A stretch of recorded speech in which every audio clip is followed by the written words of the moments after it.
One of the consequences of muting, again, I can't pinpoint mute the co-stream, but leave the volume of the arena on. So we can't hear both arena and the Twitch stream at the same time. So that's one of the consequences of this. That's cool, Smash. I'm still glad to know what you'd like out of this. We're going to go into a rank draft, though, since we have 5,000 gold, and the format's going to change soon, and I want to take advantage of it while it's the main thing.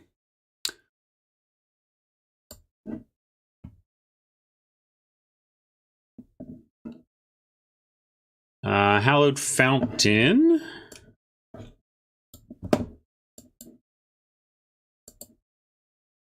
We do have our playset of fountains, so there's 20 gems here. And we'd be giving up a Grotesque Demise or a Skewer or a Hackerbat if you really want. I wouldn't want to start two-colored when you have these monocolored removal spells available. I'm going to do my usual pack one, pick one gem grind, though. I think we can give up a removal spell we're not even sure we'll be playing since we don't know what colors we're in yet. And plus, if we do end up Esper, this is not even a throwaway pick, or not Esper. If we end up blue-white in any capacity, this wouldn't be a throwaway pick. So I'm going to take that. Oh, I'm also going to... I don't know if nobody's voting or if Deckmaster isn't functioning, but I'm going to restart Deckmaster here. Maybe there's some changes. But yeah, I'm just taking some gems. Hey, East. Here's an Absorb we took for gems yesterday and ended up playing to some good effect. So probably want to do the same thing today. Again, we have a Hybrid and an Rx and an Insight as tempting cards here. But none of them are more tempting to me than a 20 gem card that is still a solid playable. It's not better than the ones we were looking at. But it's nice when you're taking gems with a playable rare and not just a total junker. So I think Hybrid is the best card, and we'll put Absorb and Hallowed Fountain in our possibilities. And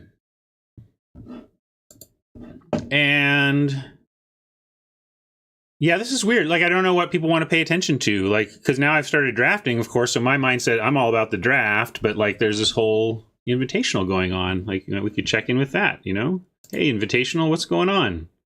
Probably going to see an activation that Ferox into a Thrash. Yep. Ah, yes. Yeah, no, this deck runs 4 copies of Thrash Threat, and it's a little unusual to even have ways for green decks to remove those kinds of flyers. So in this sort of position, I'd want to say that, yeah, it looks like in the lead is going to be BDM. It may look that way, however, just the for what it's worth, I'm rooting for BDM today. For the white deck with the What's he playing? Adonto flipped. Ah, right. Yes. And while BDM, he is, on the board at a pretty big advantage here.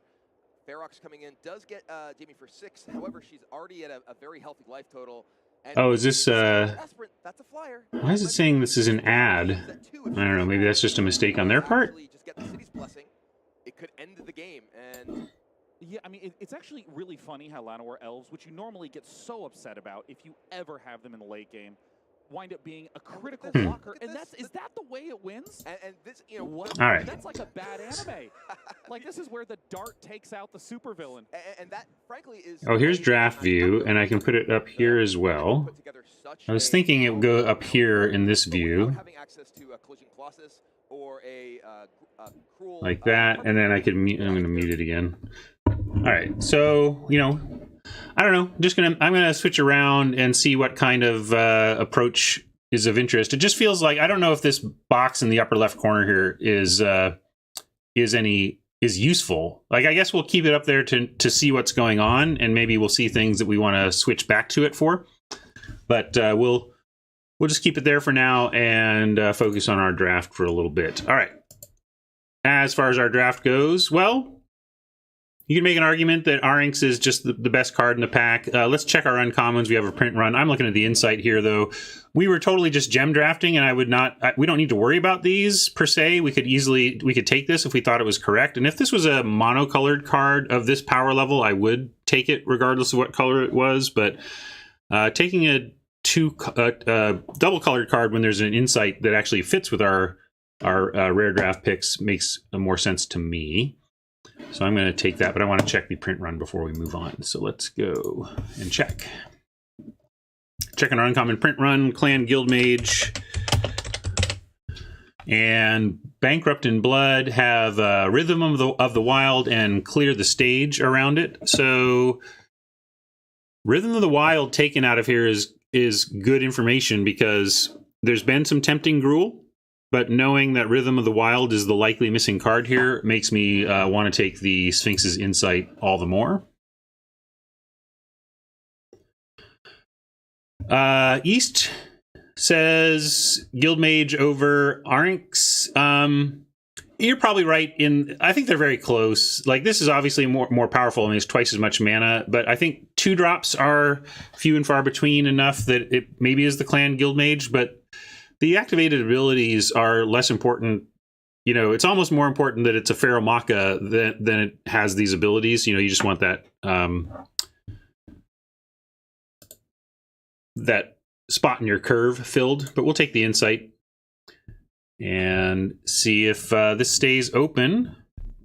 Well, look, we got Absorb, Insight, and an Admonition, so we're heading towards CtM here.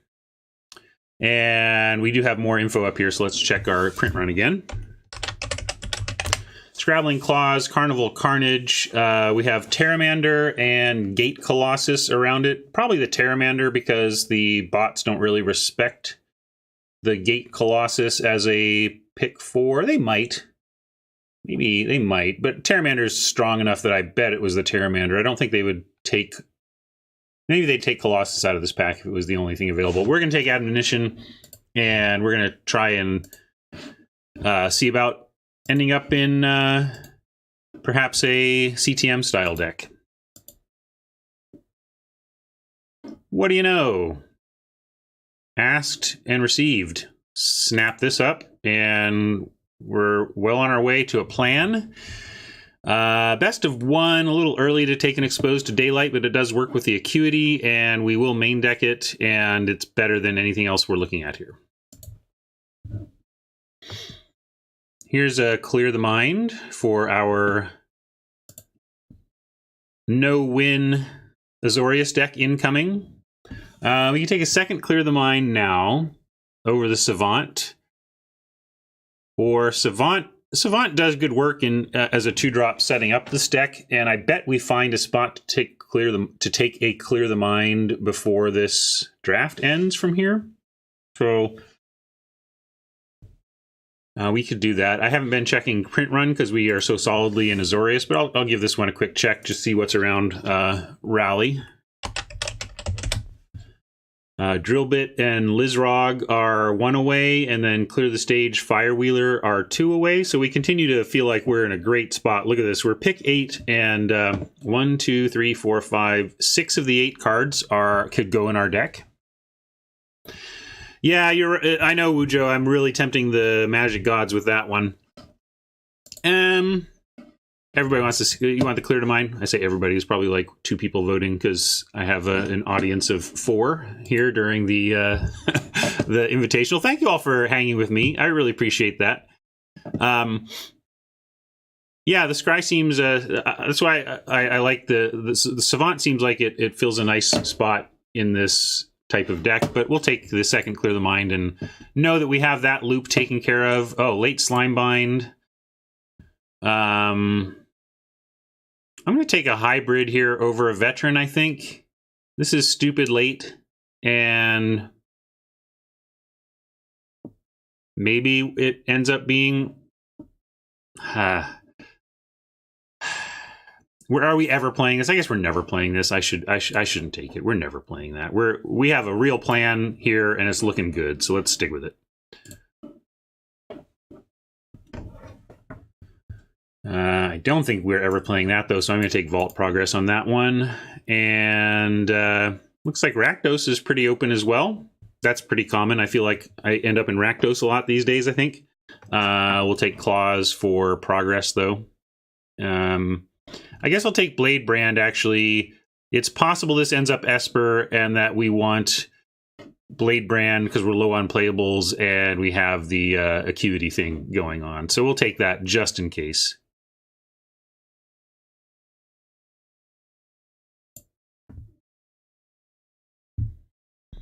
Neckfurters, I really don't understand that one because I know how they get the data for the bots, and it's from humans, so I don't know how that ended up rating so low. Might play a Humongulus in this type of deck. We just want to lock down the ground, and Mungo does that fairly well. All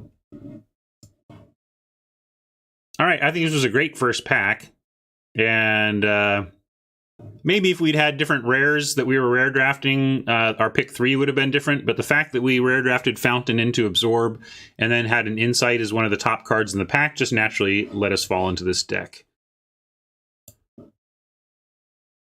Electro Dominance for the gems versus what? Like Griffin?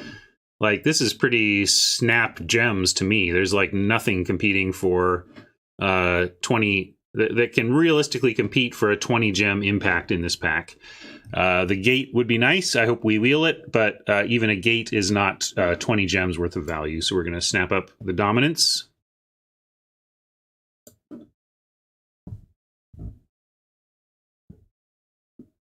And here we have another gate we could take, or just this Angel and try to pick up more gates. We have 0 gates so far, but we're only early in pack 2. And if we're correct about Azorius being open, which it sure looked like it was from the pack 1, again, we may wheel the gates in picks 9 and 10. So we'll see if picks 9 and 10 have these gates in it, but we're going to take the Angel here.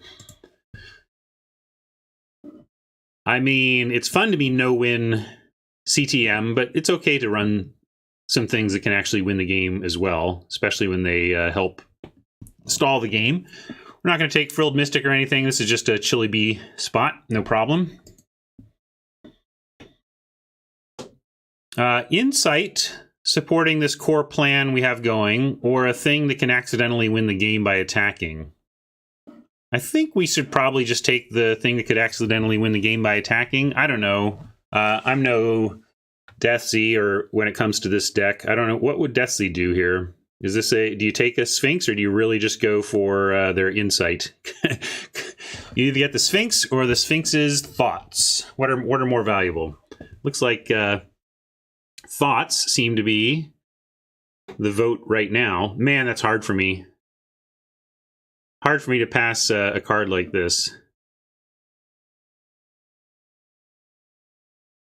S. Becker likes the Sphinx.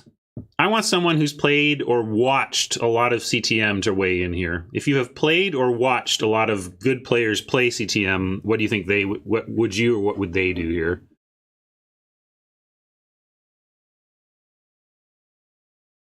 Oh, Becker's S. Becker's actually on the Insight. Yes, they both say Sphinx on it, so keep that in mind. Looks like the voting is now skewing towards the Flyer.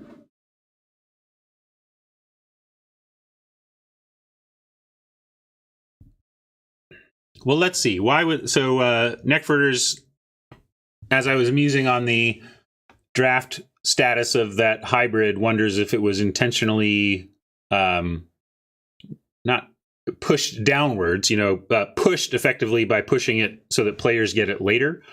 I mean, it's a good point that, like, as valuable as we think the hybrid is, the most popular draft decks that you see right now tend to be the more control-y ones like we're building.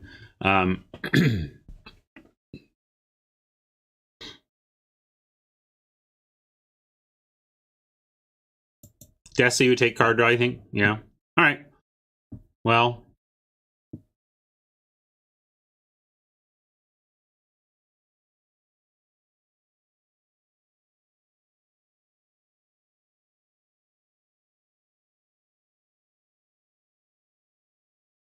Yeah, they would take Insight, but it would also be better to have Acuity in your deck. Oh my, is the stream covering up? And we have it, like we do.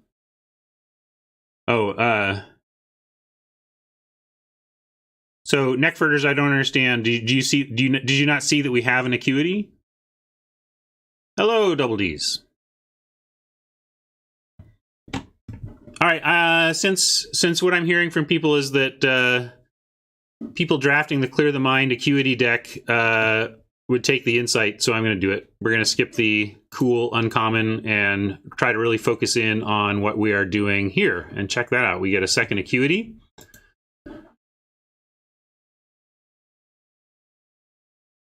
And this seems like a Prying Eyes. Is this a Prying Eyes? I think this is a Prying Eyes. Here's another Prying Eyes, but probably want a final payment with a look to splash black. Make this Esper Acuity.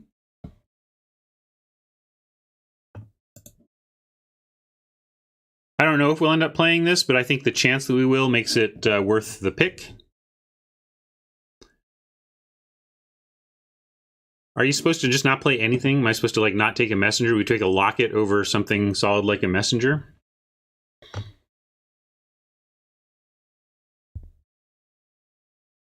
Probably locket, right? This is a mana greedy deck.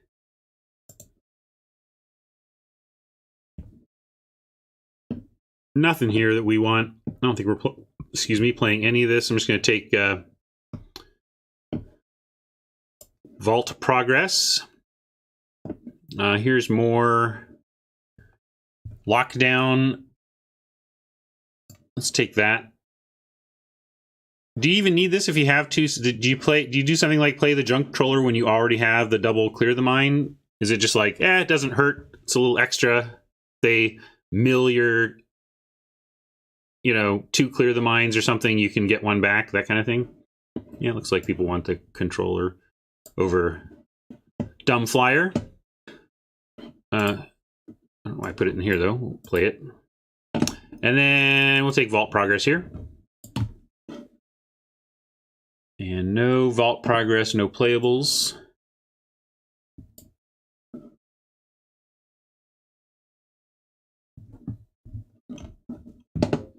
Is Pegasus more important to what we're trying to do? We don't have any 2s yet. Probably. I'm going to take the Pegasus on the chance that we decide that what the deck is missing is things to do on 2. I don't think this is a Sentinel's Mark deck. We're trying to not play very many creatures, and the ones we do play aren't going to be super big or anything. I mean, the Angel wouldn't be bad. But there's nothing else here, so even if, I'm not taking the Officer, so we're at least taking the Vault Progress. We may not play it, but it's clear that you're at least going to do that. Oh, no! Darn it. An on-color win condition. Well,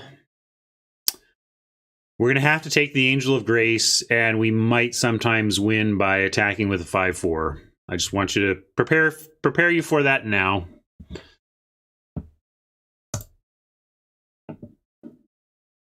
Here's another Electro Dominance. Maybe we're splashing red. It is actually a good card. I'm taking gems here. We love Judgment or Admonition. Maybe we take Judgment here. We've done pretty good on the gems, and Judgment is the kind of thing that this deck really needs, is the stuff. Yeah, I don't know. I don't know whether the EV is correct or not, but because I want to see this deck get into great shape, I'm going to take the Judgment.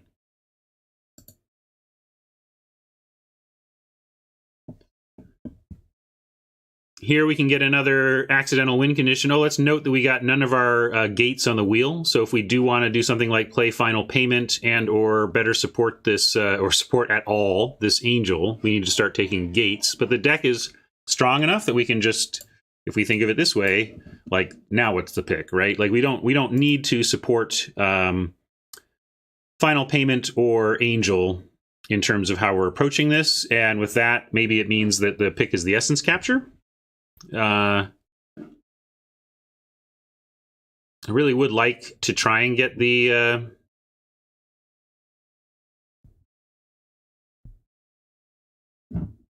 splash in. And it's not like we have many places to put a +1/+1 counter. This is more like a hard to cast Essence Scatter for us.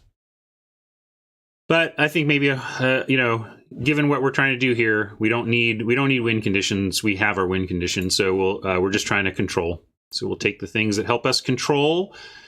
Here I am going to take another gate. over another Essence Capture. This might wheel. Probably not, but we'll take a gate here. Here's another on-color gate. A late admonition gets right in the pile.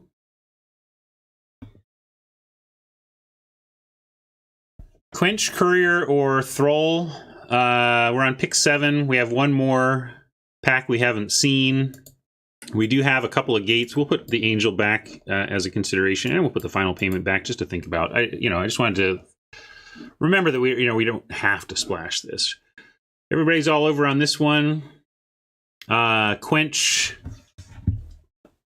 I don't know about Quench in CTM. That's another one where I'd say, hey, if you've watched really experienced CtM drafters, do they run Quench often? It seems like a bad card to me, since we're trying to go super late. We're trying to get to game states where each player has 14 lands and stuff, and then Quench seems terrible to me in that. So my inclination is to say no on Quench. Well, Double D's, yeah, all the counter magic, but Quench as long game counter magic is really bad. So that's my question. But I also don't see anything else here as particularly compelling, except perhaps the Thrall, if we happen to get there on the splash, which is looking doubtful. We have no black lands yet at all. So maybe this pick just doesn't matter that much. But maybe we want a Senate Courier in this case to stall the game more as the most effective game staller here. We can think of this Senate Courier as taking removal in some respect, you know what I mean? Petitioners can help mill them faster, but we probably just want a Shimmer. We don't have much going on at... we got a little... If we don't play the payment, we don't have a ton going on at 2. Probably just want the Shimmer.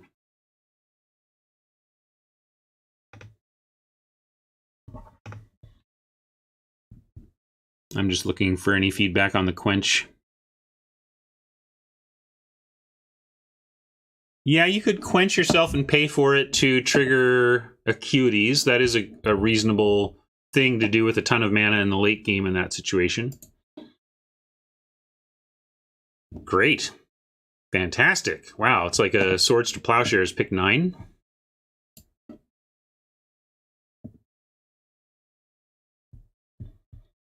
There's another Locket. There's an Orzhov Locket. But I don't even think an Orzhov Locket alone is enough to get this final payment into the deck. I think that ship has sailed. So I'm not really into the Orzhov Locket here.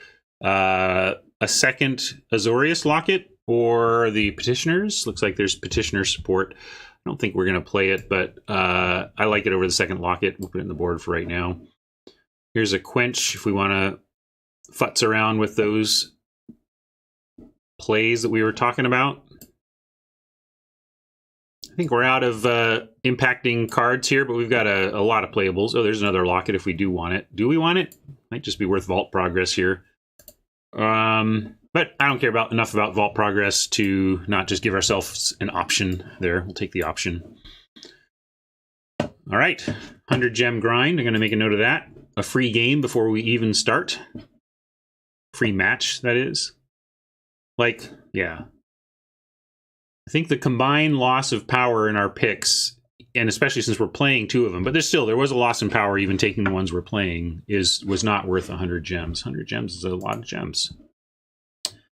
All right, that is not the right spreadsheet. Here's the right one. We are on 328. Should we check in with the Invitational before we jump into the games?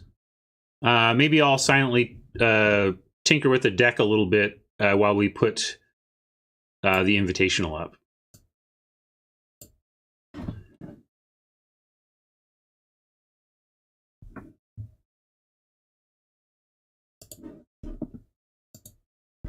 So I'm going to turn the sound of that on.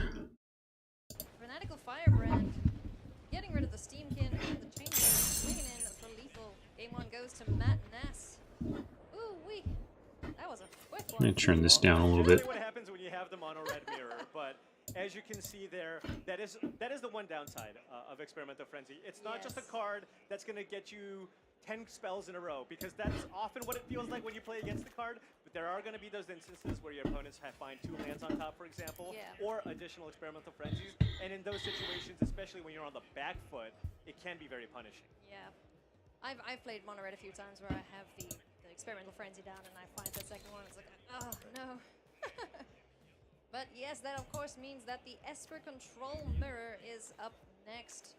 I have a feeling this one's going to take a little bit longer than the other one. You know, and both slow cruise through. Yeah, and as you can see, both players with effectively the same deck.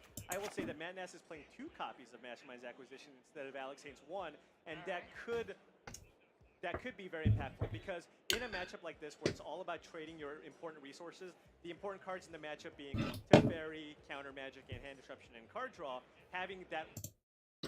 I've muted them to respond to Alpha's comment that you could do the Twitch pop-out window to maybe make it a bit cleaner. Love that you have it up. The tools that I have, I'm going to go left. I'll go left screen for left monitor for a second, just to show you what I'm working with. Actually, maybe I have to go.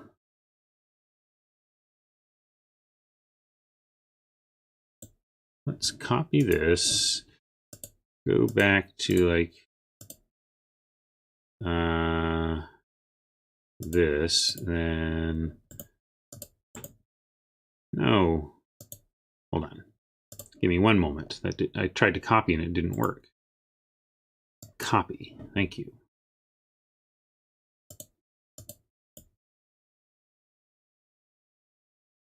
Paste reference. What? No.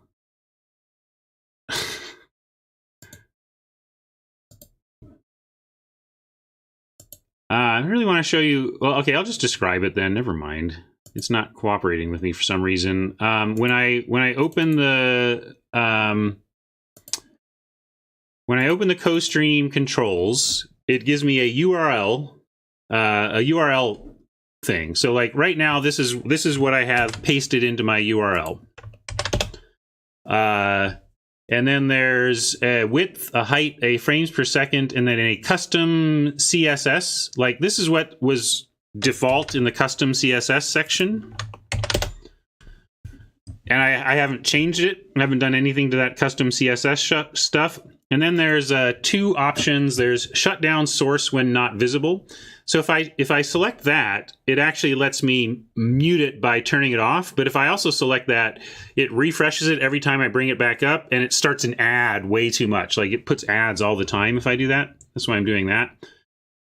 So anyway, if there is a way within those controls, especially via the URL or the custom CSS, for me to put something in that will show it as pop-up mode, I would do that. But I don't know what to put into the URL window to get it to not just be twitchtv.magic, but twitchtv /magic in windowed, in pop-out mode. So this is the best I could come up with messing with stuff this morning. Like that. Try that. I'll try it. Try anything.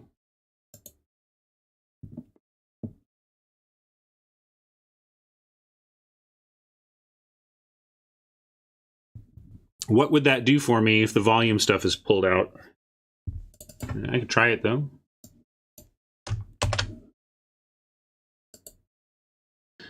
So I changed the URL and it's doing a new ad, and this is what I'm trying to avoid with that setting.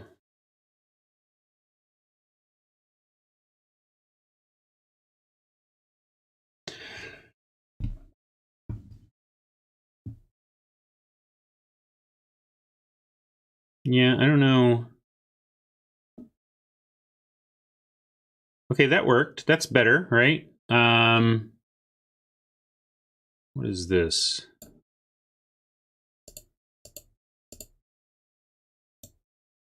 There we go.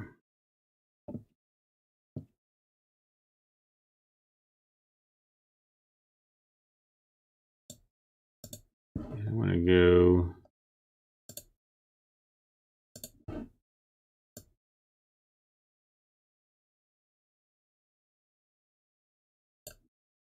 That's the battle. Yeah, that's definitely better. Thank you. Awesome.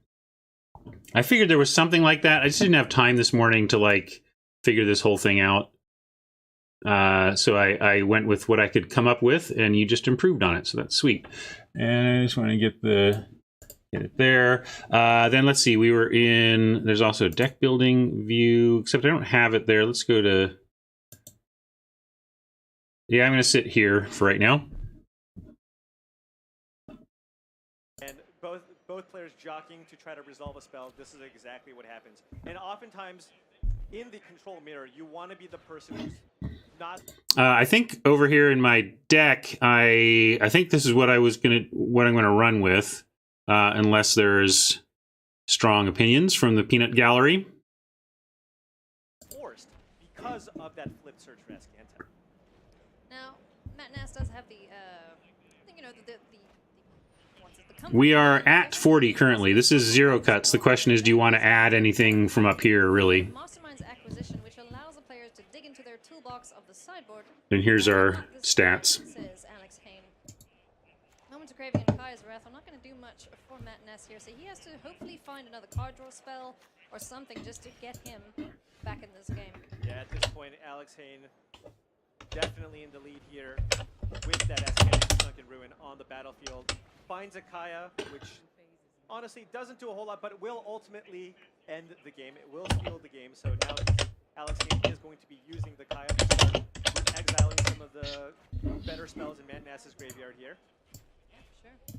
A good target for Kaya as well in this matchup. If there was a Chemist's Insight in the graveyard, getting rid of that is a very, very important play, I would say. But unfortunately, no card draw in Matt Nass's graveyard at the moment. And as you can see, Alex Hayne has the ability to cast Chemist's Insight from the graveyard, but instead he's choosing to play to activate Ascanta, because Ascanta digs you deeper. It doesn't get Creature count is 5 currently. The top 4 cards, and all Alex Hayne is looking for now is counter magic and possibly cards like Vraska's Contempt if Matt Nass, for example, happens to draw a Pegasus was my last cut, so I don't mind that. I think that's a fair call out. Yeah, there's not a lot of we got 2 gates, so the Angel's just a big expensive 3/4 for the most part, and we got all sorts of life gain. Yeah, I'm gonna update my screenshot with that. Let's go to the next one. And that was the victory for Alex. That was one of the faster Esper mirrors. Yeah. But that is what happens, right? If one player does have that. So I'm gonna play. Yeah, we'll see. We're just gotta experiment with this. I want feedback from the viewers I have on how this feels as we play. Whether you want me to talk more and mute them more, talk less and leave them on, make them bigger, make them smaller, make them go away. Card advantage, way too much card draw. I think that was the correct decision there. Let's move to the next game. Let's get that done, wrapped up as fast as possible.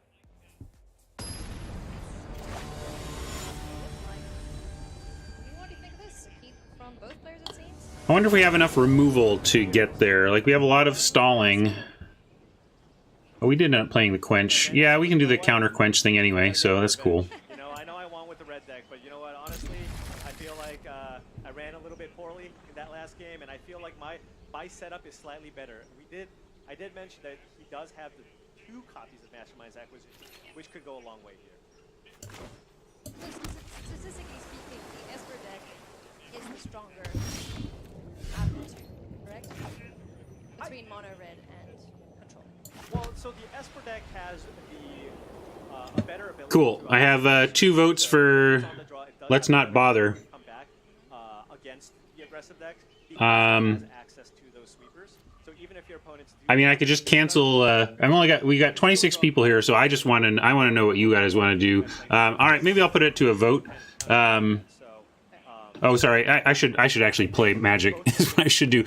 We can Quench or Pegasus. I'm going to put the Pegasus down. We'll try and Quench something a little bigger and a little later. So neither player drawing Search for Ascanta just yet.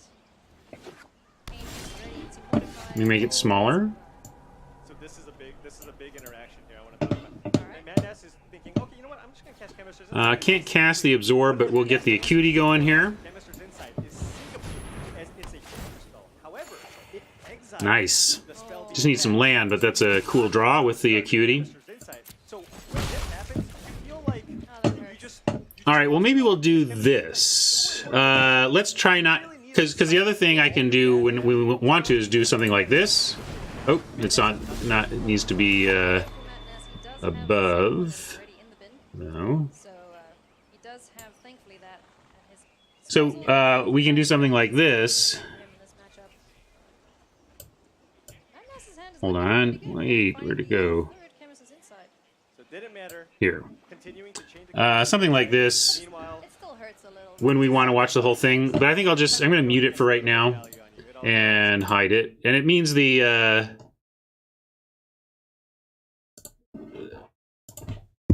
sound, the game audio will go away for a little bit, but I'll deal with that later. Okay, so we got a gateway sneak and admonition. I wonder if we can set up admonition into absorb on the way back down. But we probably have to give them...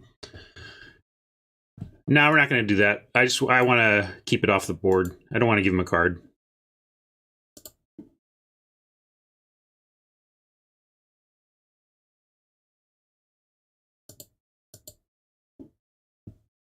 Pegasus beats.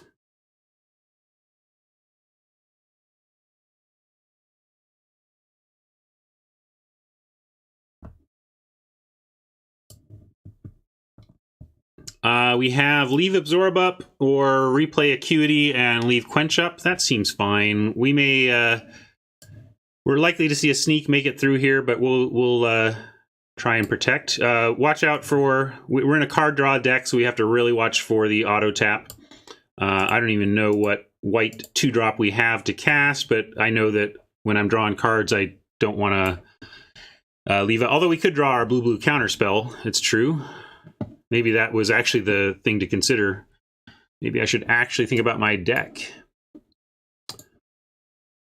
We'll stay back in hopes that the Pegasus can block, but I'm expecting a gate here.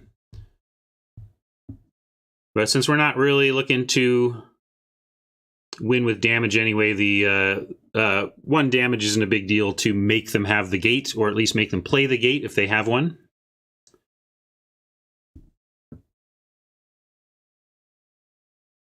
Not an amazing quench, but we'll take whatever we can. And now we actually do get the admonition absorb play. So I'm liking that. It's telegraphed since we're going to leave very specific mana up, and we are not going to replay our acuity, but whatever. If they want to do nothing, oops, let's target a creature, not our acuity. It'll come back. Don't worry, Ryan.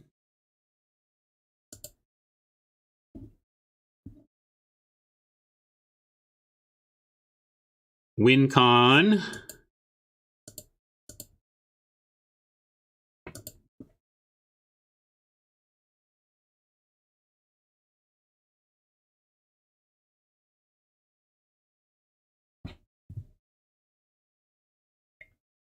But what we might do, instead of trying to do this half and half thing, maybe we'll play a game, we'll check in with the Invitational for a few minutes, and then play more games, you know, but not try and do them at the same time. And Angel of Grace can't, like, block and surprise that thing. We'll go ahead and counter the Ram. The sneak would have been a good count. Oh, they're going to quench this? Ouch. Ouch, ouch, ouch. So it is a 5/5. So we're going to try and use the Angel as removal. I'll trade the Angel for the Ram if we can, and I'll leave the Pegasus back in case we need to double block. If they play a gate, we can still do that play with the extra point of damage from the Pegasus. Wow, tracker's not helping me today.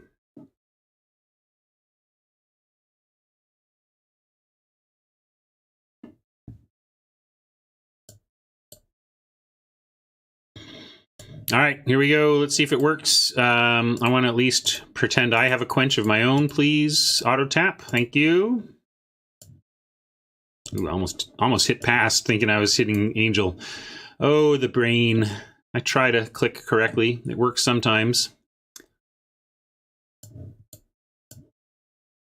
I think it's safe to put the Pegasus on because the +1/+1 counter trick does exist, and the Pegasus isn't in a position that it's going to die with this block anyway. So we get to play around specifically the Stony Silence or whatever. And let me tell you, Angel of Grace in the graveyard, putting my life total to 10 is no joke either.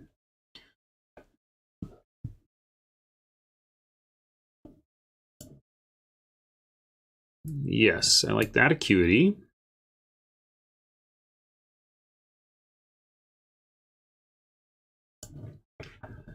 Essence Capture. Yeah, we will again stay back and make them have gates. Life total not super important to us anyway.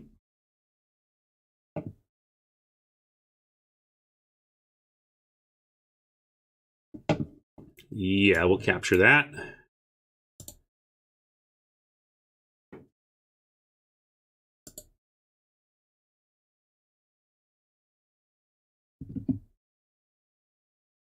Although if we CTM, we'll just get the Angel back in library, which is also a fine way to try and win a Magic game.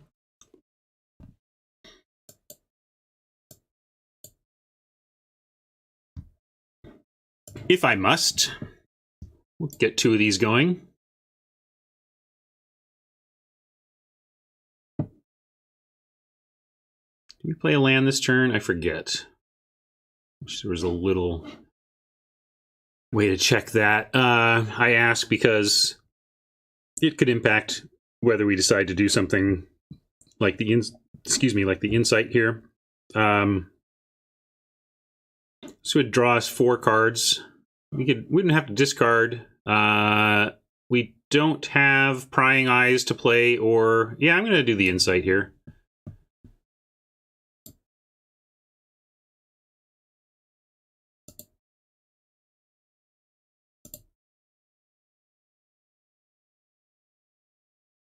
Nothing to cast, so we'll drop the gate.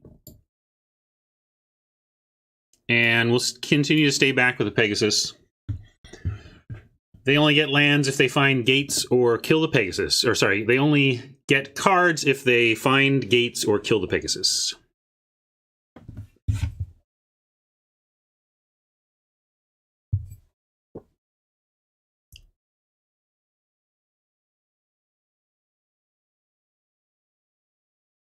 I wonder if one of the reasons Deathsea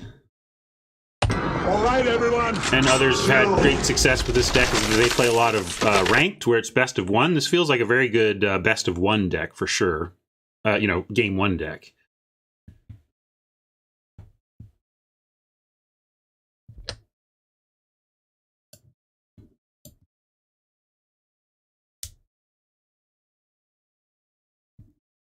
We'll start with an acuity. But the courier is going to try to do the job I was describing when we drafted it, which is be a creature-based removal spell. And we're going to try and kill this Chillbringer here. Although we may block the sneak to start. No need to clear yet. So we'll just acuity again. And that's fine. We don't have any counters. We could, I guess we could have exposed the locket. Now they get to crack the locket, but I feel like they've probably got aura-based removal and whatnot to consider. All right, well, I got a nice swing in here.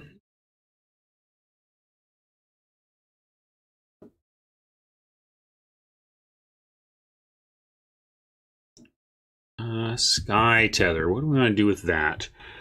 Chillbringer or Sneak. The Pegasus continues to say no, sir, to the Chillbringer. So I'm going to go ahead and tether the Sneak. God, they have to get more lands.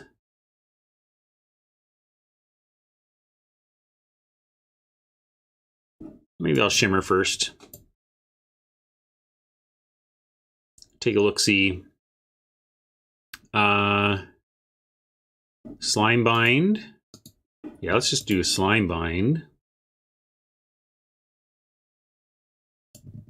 That way, we can slime bind in response if they play a gate instead of committing to a sky tether before we even know if the sneak is any good. So that's what I'm thinking there. And we can pass from here. 12 cards.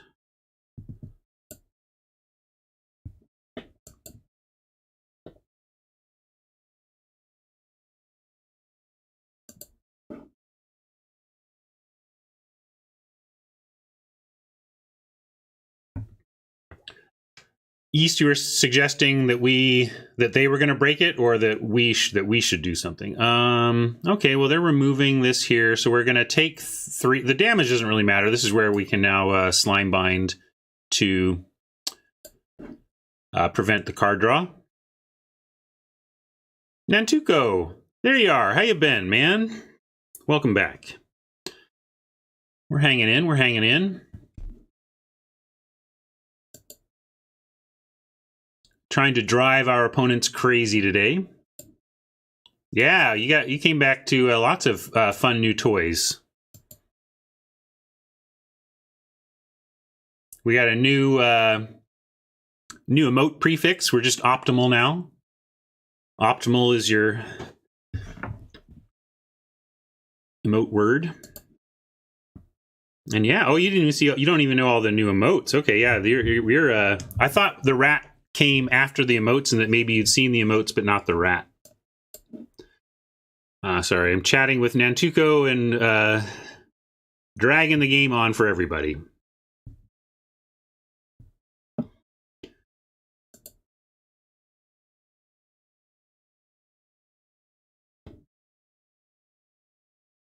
Do you prying eyes without the acuity? Like, it's not really that important, right? That we bounce these at this point. Like, if we prying eyes, and we're going to have more than we can do anyway, although we're going to have a ton of land. So I guess we could probably do it all. I trust you, East. I'll wait. I could make my life total 10.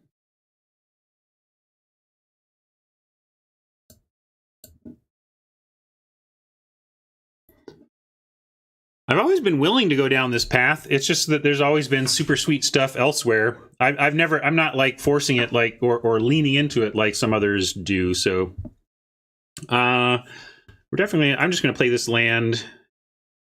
I guess we're going to draw some. There's no need to play it. Let's go 1, 2, 3, 4, 5, 6.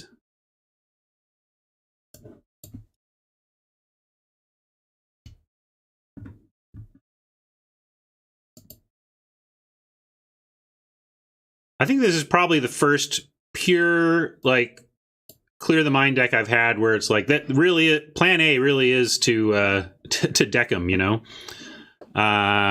we'll ditch 2 lands to this stuff. Actually, we'll go and ditch. Yeah, we'll do plains and an island. This. Let's go ahead and judge the Chillbringer. Oh, I should have played the Acuity. I'm just kind of playing spells now because I'm worried about time a little bit, and I'm not super experienced with this deck, but I'll play another Acuity here. We're at 7 cards.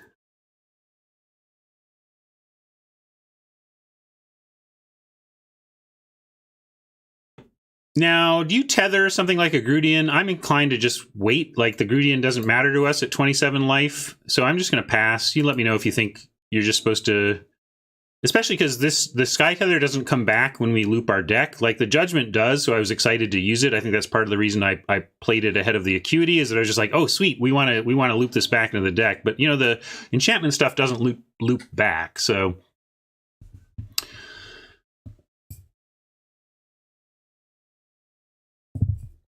Felt like, yeah, feels like not the right thing to use a Sky Tether on to me.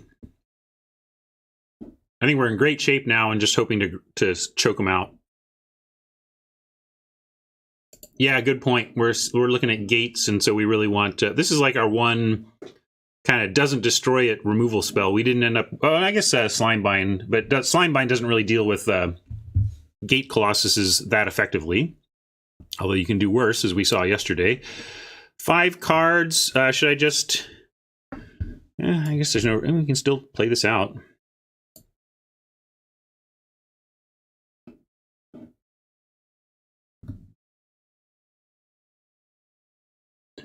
Five, 6, 7, 8, 9.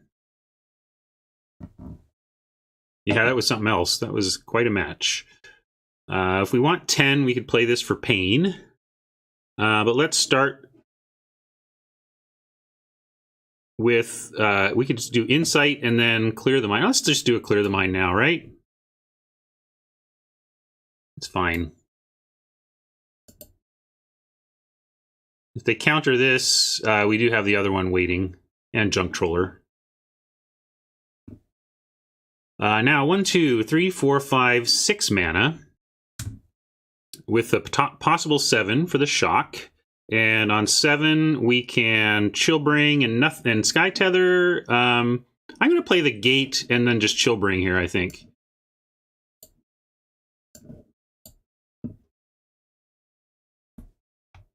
All right, everyone, chill. Apparently, I should have played the Fountain. Still doesn't matter all that much. I'm not even going to tether anything. We have a Junk Troller that blocks the Spider, and again, the 2 power from the Grudian. Not a huge concern. All right, well, we're going to recycle our... Slimebind eventually. 6, 11, 13, up to 14 possible. I guess tethering the Sneak now, preventing them from getting those cards. But let's do an Insight first.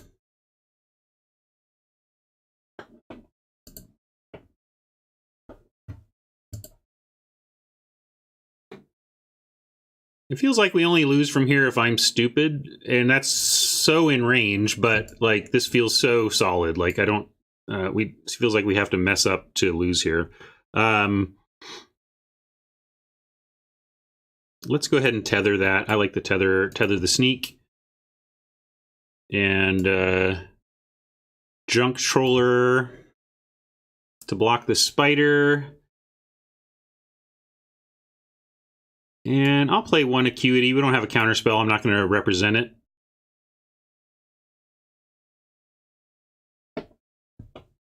We're just trying to spin wheels till they don't have any cards. And if they play a CTM of their own... God, there's some CTM mirrors that just, like, never end. Like, you could have CTM, no win condition CTM mirrors that just never end. What's the longest CTM mirror that's ever been played?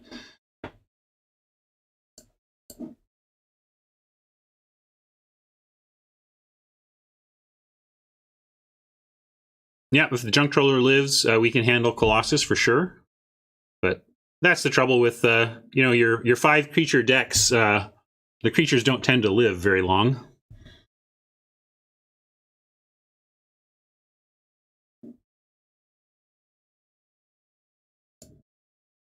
Start with an Acuity. My big problem is there's just always so much to do every turn. I can't possibly be playing 100% correctly. Absorb is great. It lets us deal with the stuff that we can't naturally deal with. We got a lot going on here. I'm not even going to take the life. 6, 7, 8, 9, 10, 11. We could do Angel of Grace and Prying Eyes. But let's Admonition something here, I think. Let's Admonition the Spider.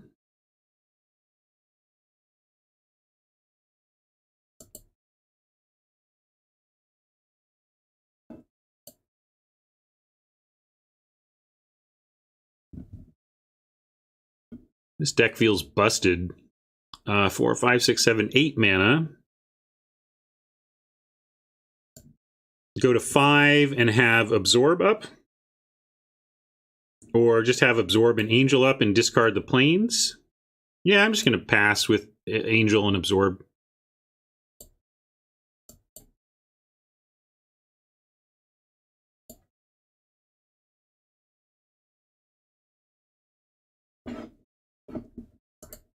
And we can start hitting them. They might have CTM, so it's a good reason to start trying to apply some pressure.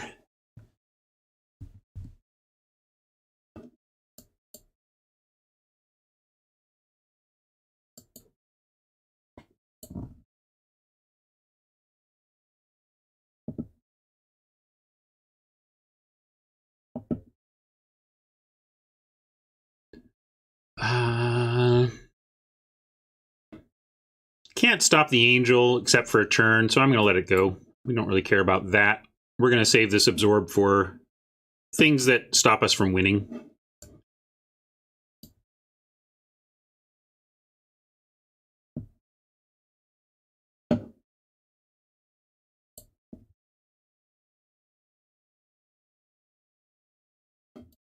We'll take a look at a couple cards before we attack.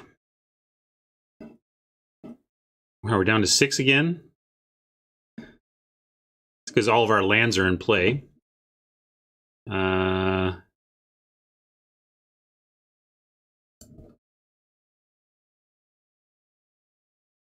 ahead and judge the Grudian. I know I could be playing this other one again. I'm not. I know I'm not making the 100% efficient plays here. I'm just kind of trying to do obviously valuable things while holding up the Absorb against things that might stop us. I also don't want to accidentally deck, but we'll do this. Yeah, that's fine. Still plenty of Absorb mana.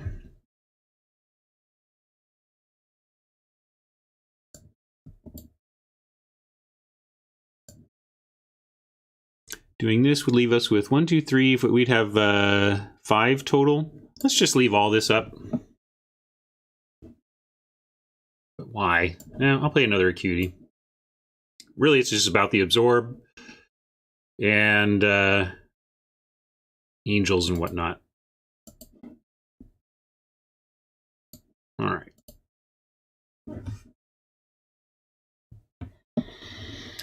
Yeah, you can have the Duelist. We really just want to make sure they don't do anything to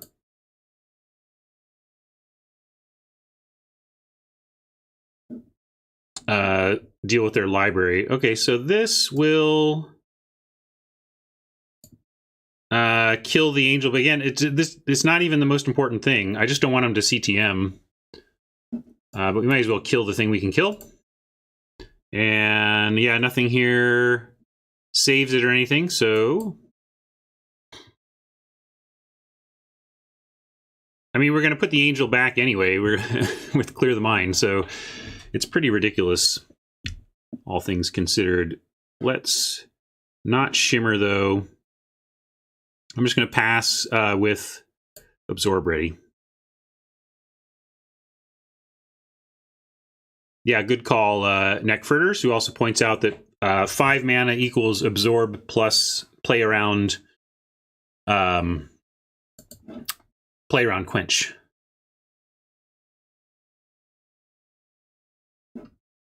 I even think we can survive the Scuttlegator, so I let it resolve. I'm letting all this resolve.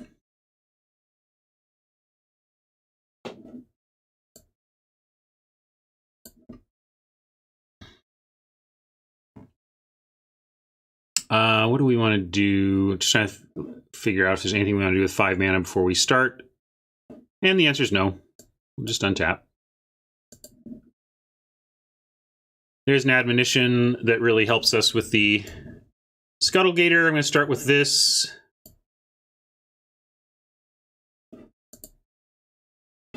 Right, we're okay on not decking ourselves. But now we will go ahead and CTM.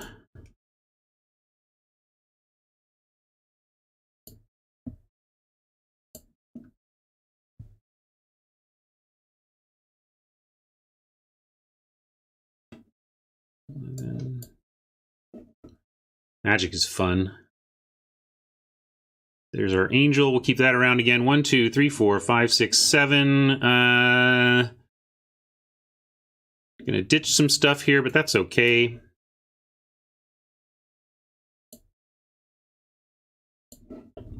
Haven't really seen anything for expose yet. And 1, 2, 3, 4, 5, 6, 7, 8, 9. So we need to ditch expose and one other card. Probably just even a shimmer. Like our card quality is great already.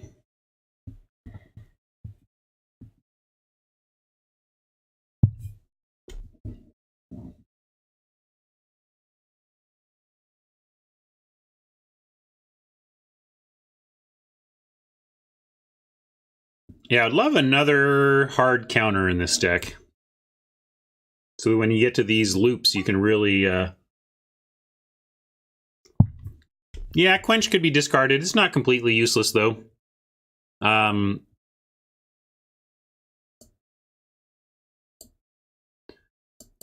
I'm going to let him have cards here. I don't know if I can even stop it, but I mean, I could add mission or whatever, but I don't care. I kind of want them to.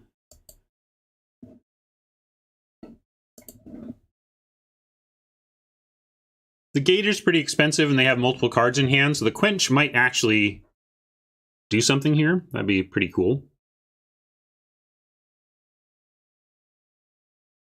Oppo has 6 left.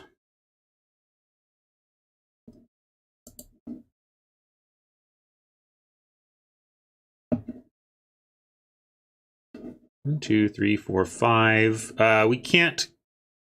This puts Absorb down, but they can't clear the mind at instant speed, so we'll go ahead and try the Angel.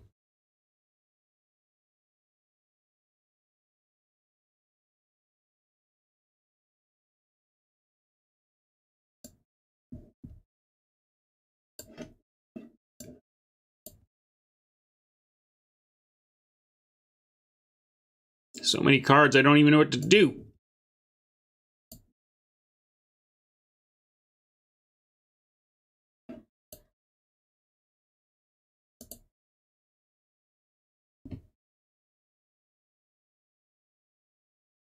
One, 2, 3, 7, 8, 9, 10. 10 mana. Probably go 5 on a Chillbringer and then leave the rest up.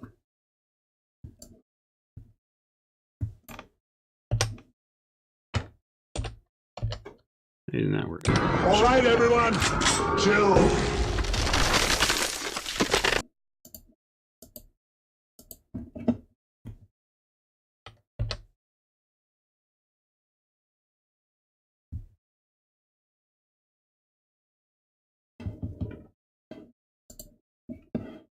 We really don't even need Prying Eyes anymore. It's like too much cards.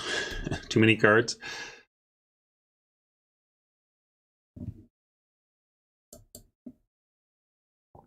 Yeah, they're trying to get there with a 9/9, but I think we have the tools to just keep looping, gaining life, and I don't think a 9/9 can get there, really.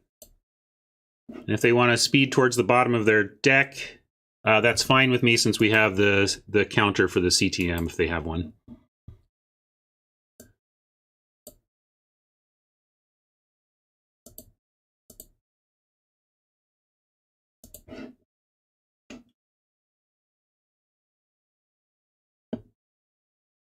Yeah, I hear you, Bash. Like,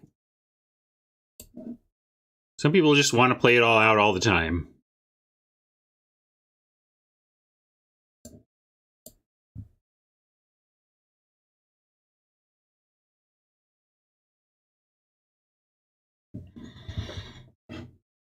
Five. Let's go another Acuity.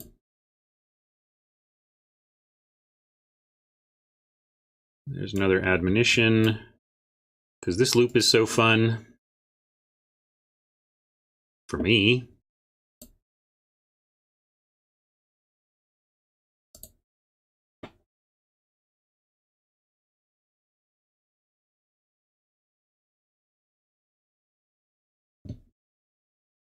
One, 2, 3, 4, 5, 6, 7. We want 5 if we can keep it. We could throw...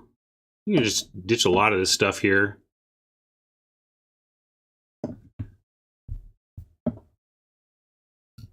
I know, right? Well, it's going to be, we'll probably just essence capture it. Well, let's start with a combat. Just go ahead and win next turn here. That'd be all right. So maybe...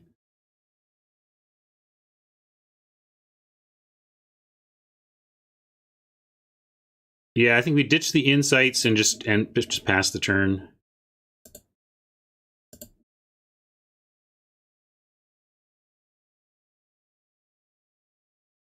I'm even going to ditch the junk troller. I just don't think it's relevant here. It's not what's going to change this.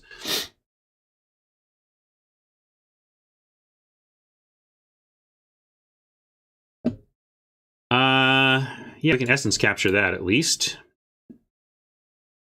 And I'll seek to make both of our threats lethal.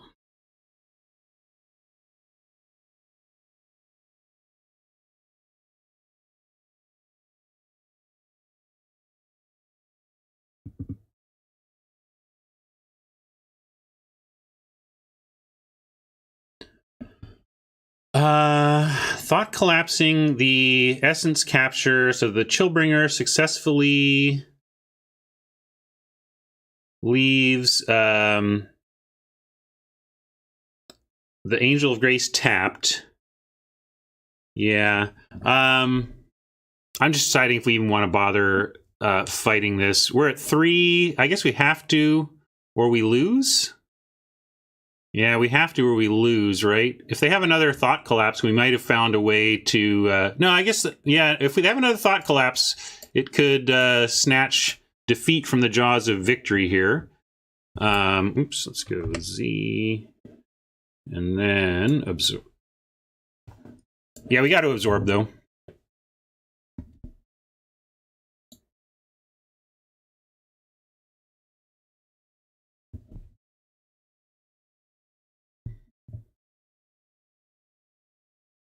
Now, if they see it clear the mine, this game may go on for another... okay, good. Whew.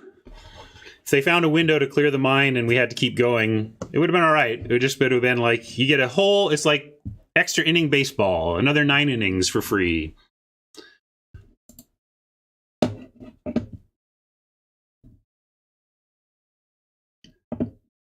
All right. I'm going to... since we're between games, let's check in on the Invitational and I'll do some updating of numbers and stuff. Although full commentary mode doesn't have... oh, it does. Okay, good. So we'll go here and I'll take him off mute and let's see what Marsh is up to. We're waiting for our next round to get going where we have Shahar Shenhar and Ali Deshane ready to go at it. Taking a look at their deck list here just in front of us for chit-chat's sake here, David. We've got Gruul Warriors and Mono White Aggro for Alea Deshane. So Gruul Warriors, red-green beatdown deck with some kind of a little more towards the mid-range, but with some beefy creatures in there. Yeah, I mean, it's mostly a red deck. It's got Goblin Chain Whirler, which does cost triple red, but one of the reasons it's Warriors is unclaimed territory. Goblin Chain Whirler is a warrior, as is Growth Chamber Guardian, Zertar Goblin. All these cards are warriors, so it allows you to have a little bit better mana base than if you're running traditionally red-green. Because if you're just running red-green, it's a lot harder to cast Chain Whirler on turn 3. Unclaimed territory helps with that. That's right, and you also get a little bit of a splashy splash for green for some of the really powerful mid-range options that you have available to you. You mentioned the Zertar Goblin, but you know, Gruul Spellbreaker, really nice card. And that's one we might see. Mono White Aggro, pretty known quantity at this point in the format. And in fact, both players actually have a copy of Mono White Aggro in their arsenal. Shahar, though, for his other deck, he went with what is starting to look like the default setup here for many of the MPL players, which is Esper Control and Mono White. And so he's got Esper for his other deck. Yeah, there's no Esper. Usually, not usually, but a lot of times we've had 2 Esper Control decks. So sometimes. All right, that's a view we can use here. I'm going to adjust some record stuff. Yeah, not in this case. Is this the Dovin's Acuity build or the more traditional one? This is more traditional. It just has removal, card draw, card advantage, no Dovin's Acuity. So the life gain's not there. I mean, it does have Moment of Craving. Gives you a little bit of life, but it's not the same as the Dovin's Acuity deck. Okay. Well, it sounds like we're waiting for the players, but in the meantime, we're going to take a short break. Not really. It was weird seeing Marshall on coverage in the early stages of his efforts on that front, but now, just like you all, to me, he's the face of Magic coverage, you know? But let's go back now to Battlefield, and we'll mute them and go back in for another 8-hour CtM bash.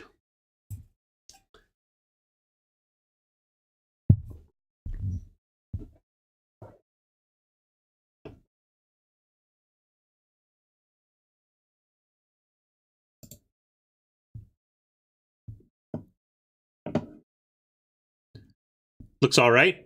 A little early for a Clear the Mind, but we got 2, so you're going to see them sometimes.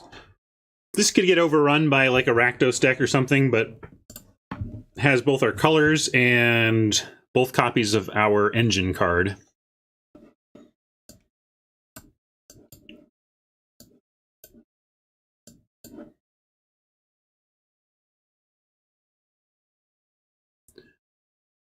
Doesn't look like Rakdos, but does look like some aggro Gruul. Hopefully they go Rhythm of the Hunt here so that we can just expose it.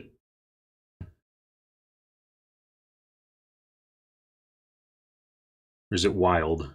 Rhythm of the Wild? Rhythm of the Rhythm. The Rhythm. Light up the stage. Well. To the extreme, I rock a mic like a vandal. Light up a stage and wax a chump like a candle. Dance!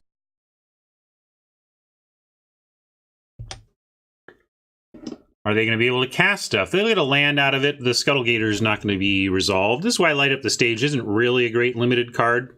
You run it in Constructed where everything is like 1 and 2 mana, but... yeah.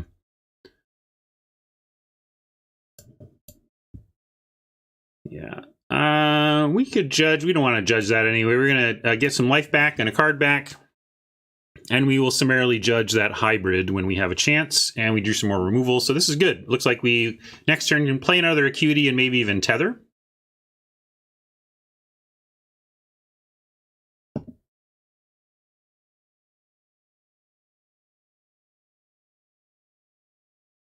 I mean, the lyric is... I think that is the lyric.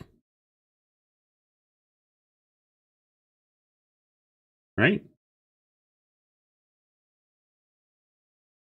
Wax a chump like a candle.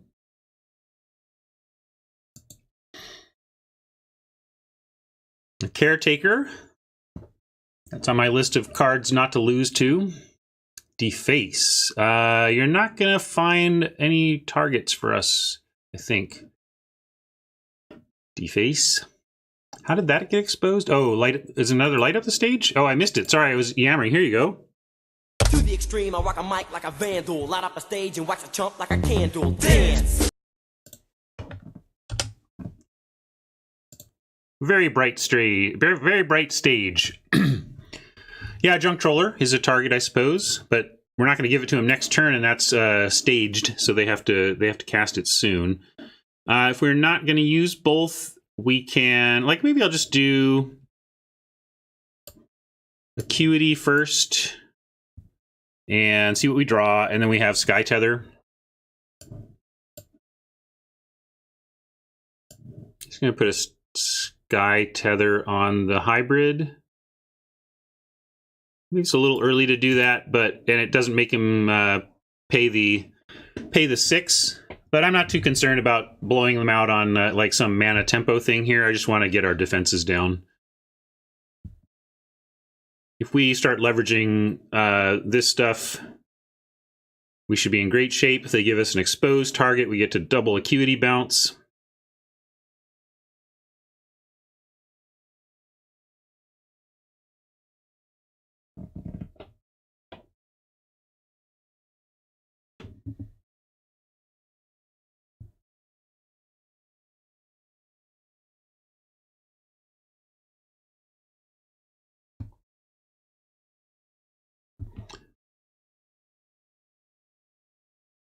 In fact, we really want to bounce the Acuities now so the Sunder Shaman can't take any of them out on the attack, and then we can judge the Shaman once we untap for nice effect. So for here, though, we're going to have Absorb ready, and I think there's nothing much else to do. We're going to take a big smack here.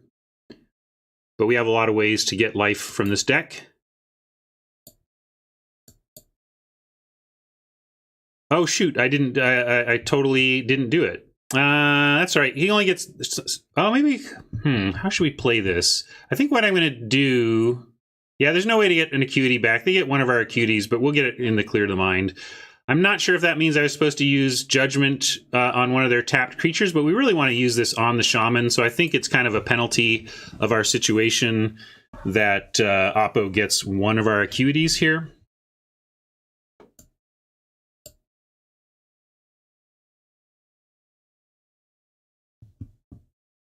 So in my head, I was like, oh, we got to bounce these Acuities, but I think in the end, there just wasn't the right play to do that. So we're going to give one of them up and hope they tap out for something we can absorb and then clear the way for a sure thing Judgment on our next main phase.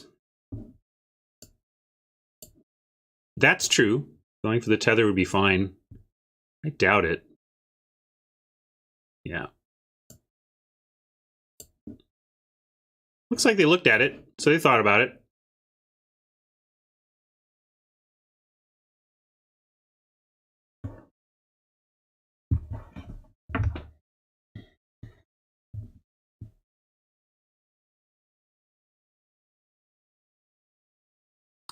Yeah, I think we can absorb that pretty confidently.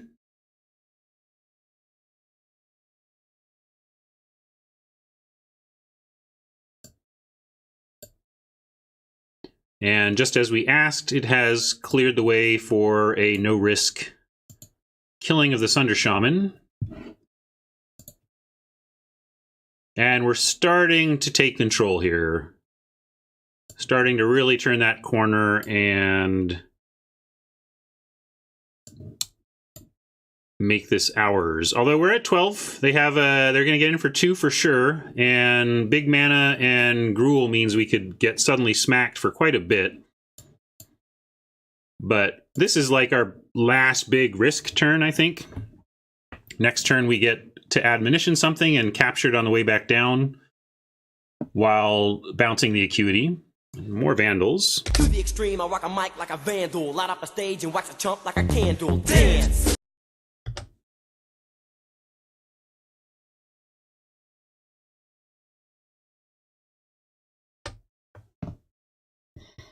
Maybe we can even quench something here. I guess no need to play the Plains quite yet, because we are going to admonition the Vandal.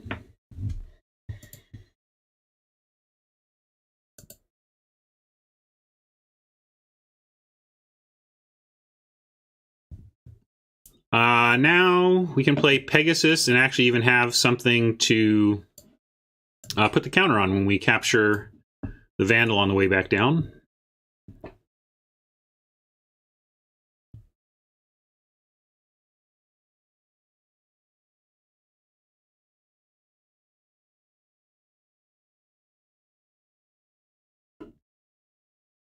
Only 22 cards before you're dead, Oppo. I don't think you get Ice Ice Baby when it's captured, right? Maybe you get this. To the extreme.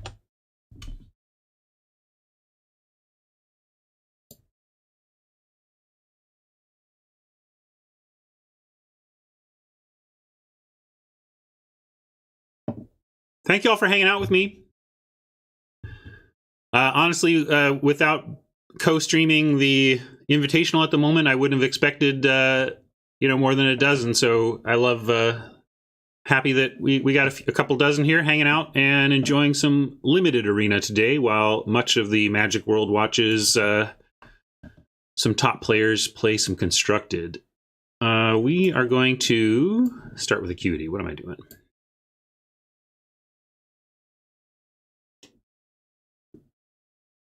Now we get Plains, Locket, and have Quench, or we can start to clear the Minding. I guess we just keep Quench and Expose available.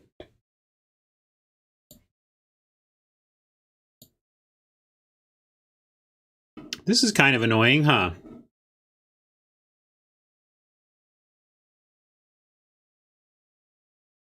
Is Shahar in the Invitational, or is Shahar also streaming? I don't even know who all the competitors are. I assume Shahar is in the thing, but there's a lot of great Magic players, and you got to cut off the line somewhere. So it also wouldn't surprise me if wouldn't surprise me to hear the list of insane names that that are not playing. We'll go no attack. Sorry.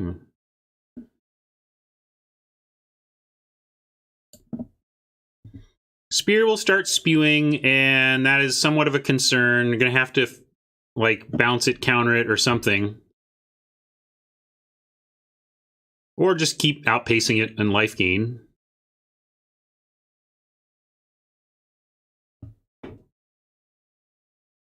Unfortunately, they can beat the Quench, so we're going to let that happen. The Caretaker allows them to get the 2.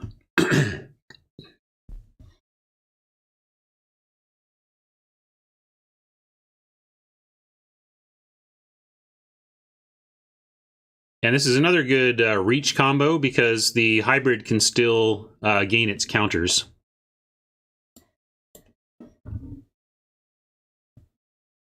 Yeah, we need to find some action, and we're definitely going to either crack Locket or clear the mind to find some if we don't find it on the top of our library here.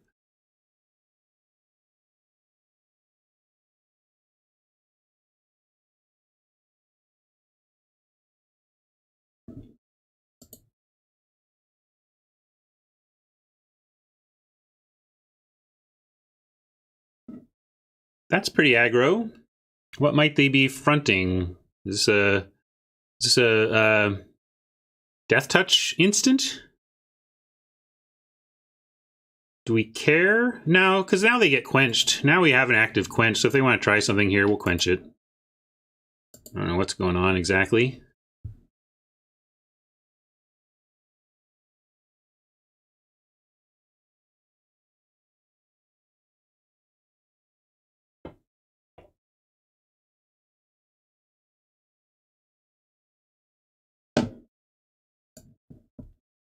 Yeah, quench that.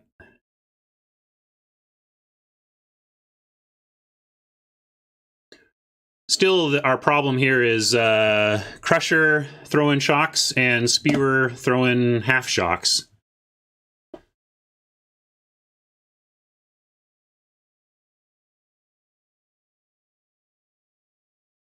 Courier is not what we need to deal with the engine they're about to develop, so let's go ahead and clear. Look for a spell.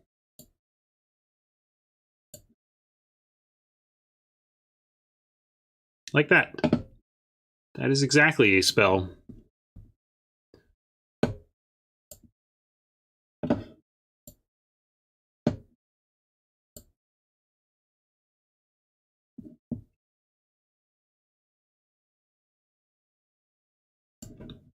Redrop Acuity, and really we can attack. And they could, I suppose, they could draw a hasty thing that could be annoying, but I'm going to risk it. We may with the spewer, and if we eventually can't disrupt their big dude combo, the Crusher combo, then we're going to need to win through damage. And as we look for the Angel, we may as well start working with our Pegasus.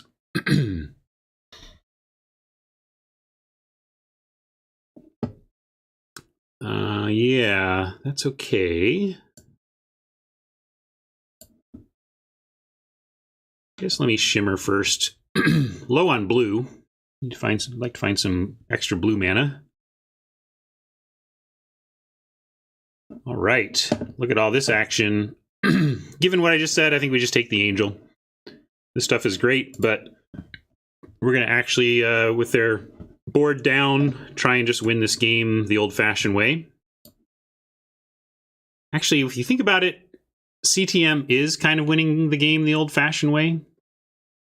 Harkens back to the days of the deck.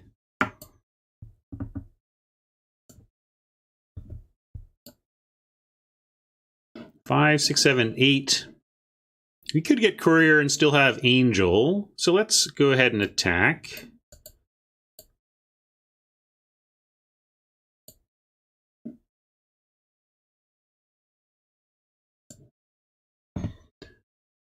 It does give them an attack with, well, maybe 1, 2, 3, 4. Yeah, that gives the angel, and I don't want to trade, and it does trade. Maybe I messed that up, and I should actually just play the junk troller here. Because this can swing in an attack. I'm going to play the junk troller, or maybe we don't care and we'll just start racing. If they want to come in and race, we surprise them with the angel, and it's going to be fine. Because we're going to also get some more life out of the acuity, so I'm not going to overreact to that. 5, 6, 7, 8, and we will just, I'm going to play the courier, and then we have angel.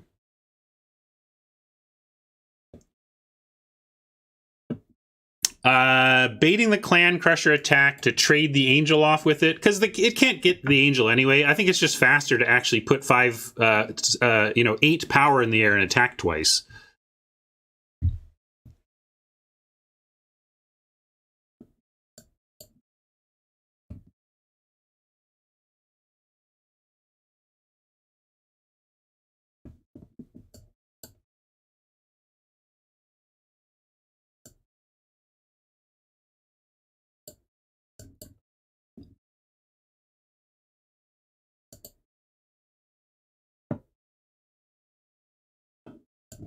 Get to put them on a 2-turn clock.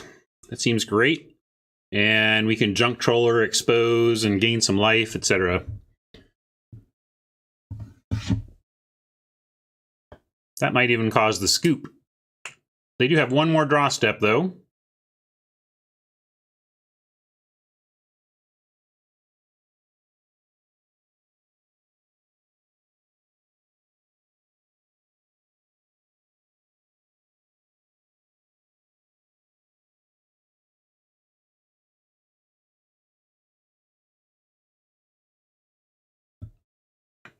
What you think, Oppo? You must not think this looks good for you, and I kind of agree.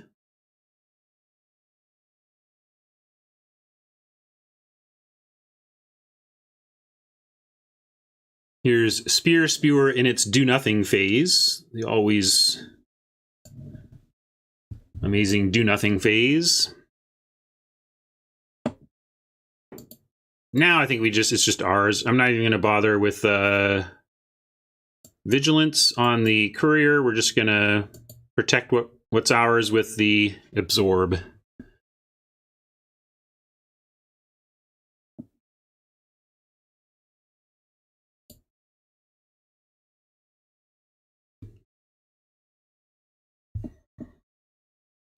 Yeah, you can have that. We even have a defender for it, although it's going to go on the crusher, not the dodger.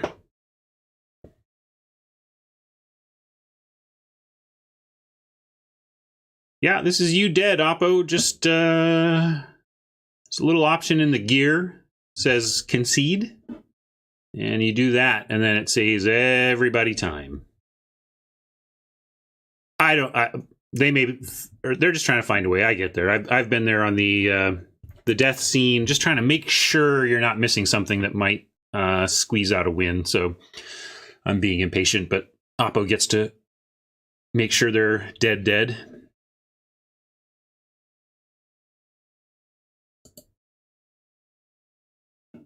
And I think that's them saying they're dead.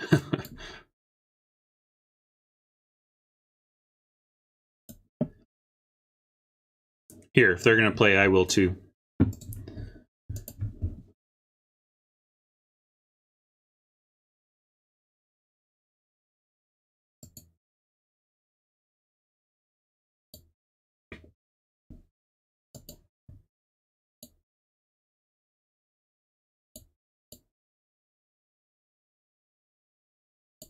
Deck seems good. Seems good without the Angel of Grace, and the Angel of Grace in there, both its activated ability helps on the long game CtM plan, and sometimes it's just going to get us there without the mill 'em out plan. Funny, we have a 750 for red or green. That is not going to happen today. All right, let's go to 2-0 and do a little invitational check-in. Playing a land. As the opponent's eyes got real wide, like, is this really happening? But somehow Mark Lepine drew an island. the next 2 turns and was able to play the Sea Sprites and come back and win the game. But it was the craziest keep I've ever seen. And this was game 3, top 8 of World Championships on the line. Incredible. But the opponents react, no, you're going, thought Mark was trying to make him go first to get an extra draw. But that is incredible. Mark said, I'm keeping 7 with 0 lands. All right, well, we're working out a little bit of an issue here with one of the other competitors, but we've actually got a matchup video that we can show you right now. So let's take a look at that when we come back. Hopefully we'll have things all sorted here for our first Back to the video. Every time I come here, they go to the tape. Yeah, sorry. We're going to go play Magic.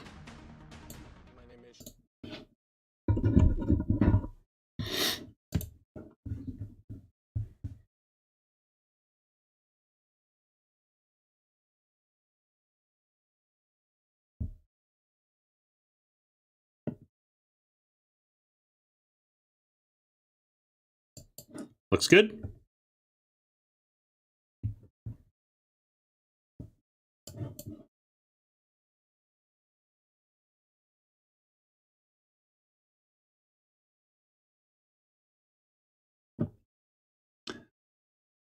Tekken Shaman was surprised that Mythic Championship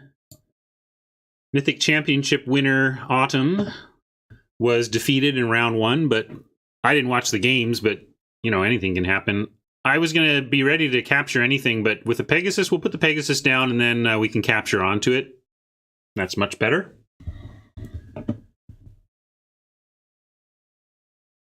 And we'll go ahead and enter that tapped.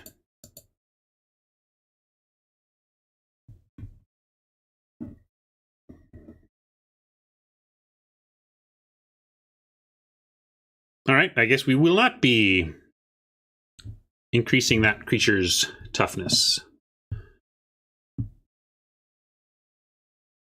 Probably better stuff to come. And maybe with the Angel, I don't even care about that, actually. That's a slow clock. I don't know. I'm going to smoke them while we got them, though. I don't feel like when Essence Capture provides you with a target that you should ignore that. But it's just we didn't have much to do here, although we do get a surprise Angel next turn if they play something that would die if they attacked into it, like a Syndicate Messenger, for example. They're blue-white, so it's also risky. There's a reasonable argument to just main phase this so that we know it resolves. But it's also so early in the game that I'm afraid that if we main phase it, we're just going to get it, aura'd. Although we have admonition, so let's let him aura it. Or let's let him counter it. We let him counter it? Because we can try to eat the messenger. That's the real question. Are we greedy enough to try and eat the messenger?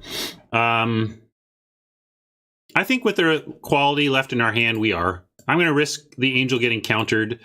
Is there a counter in exile? Is there something that if it counters it would exile it? That's the only thing I don't want to risk. We have the CtM and the Junk Troller. Like it's like if they counter it, I just feel like we're going to get it back.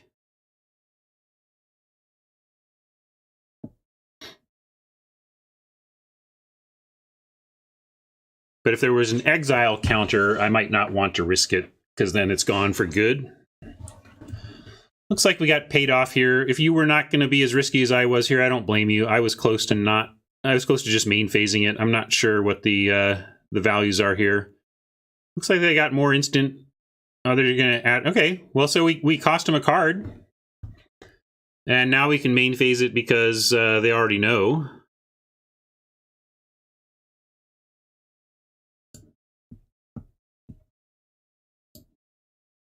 Or we could admonition courier. That's another thing. But let's just go ahead and drop the big flyer.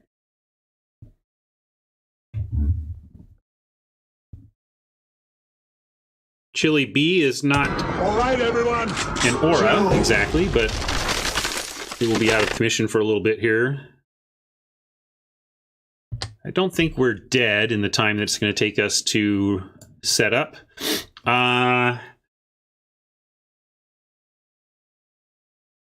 if they draw or have a land, bouncing the Chillbringer just allows them to replay it, and we can't quench it. If they don't have a land, we get to quench the Chillbringer on the way back down, which is not nothing.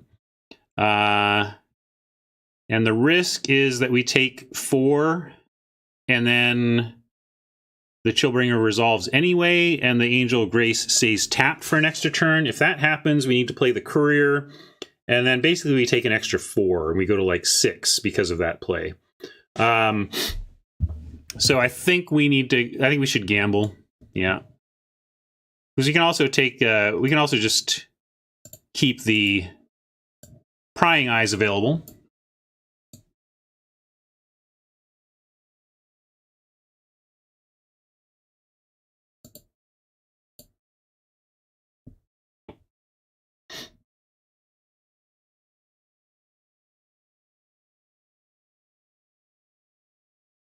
They had it.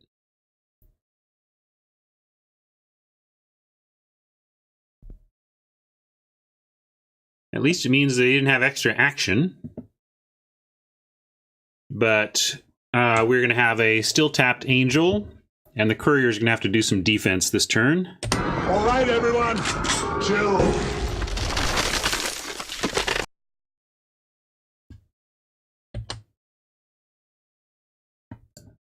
More land, not the worst. Let's get the Courier down and then see about whether we want a CtM here or keep Quench up. I think we're past Quench being particularly effective, so I'm going to go CtM, which means we should have done it. Which means we should have done it to start, but little improper sequencing here. Although if they have Quench, we'll be glad for that sequencing.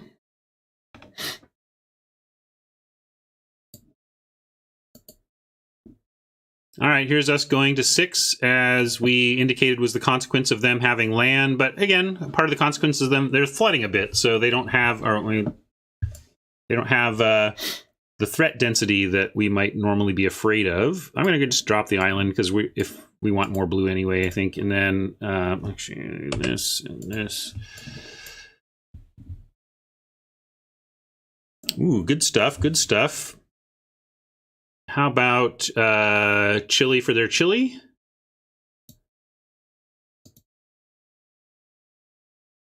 Or just judgment for their chili? I guess we have a big flyer. Let's just take the judgment and kill their thing.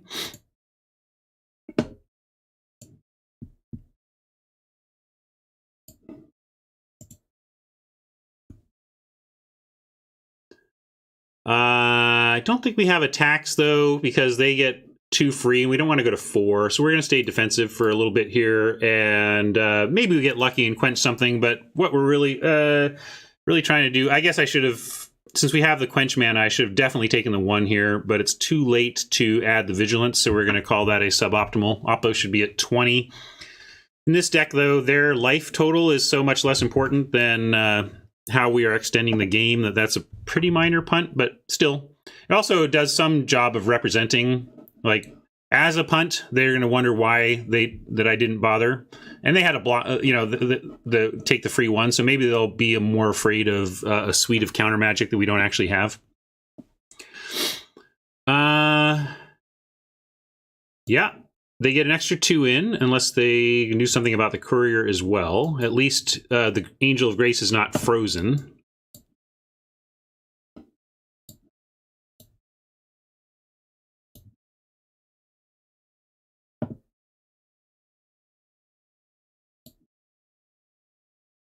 All right, that helps. That gives us avenues to attack. We'll drop the Messenger to the ground and start... let's see, I can, with 4, 5, 6, 7, I want to Prying Eyes end of turn, so again, not gonna miss, more intentionally this time, not Vigilance the Courier.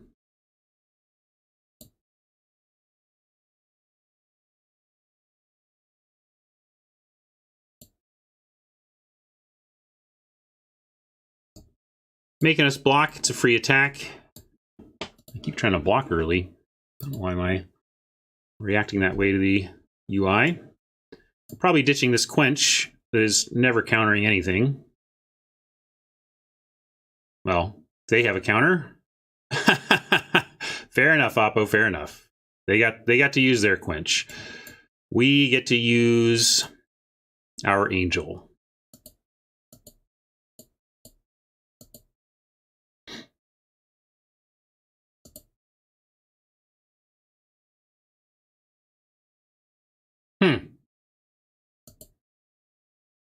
Back to stable. Hexproof from monocolored, but the angel can still trade with it. So we're now back to staring at each other.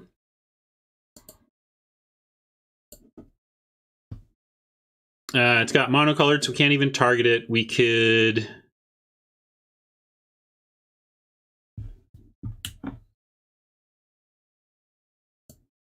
And we're in a pretty tough spot, because if they can get the angel out of the way, then we are a bit dead. Do we just admonition something as a result? Yeah, I guess I was going to try to save this for an acuity or something, but we should really dig. Let's dig. And not great, but not the worst. Some more air support, at least.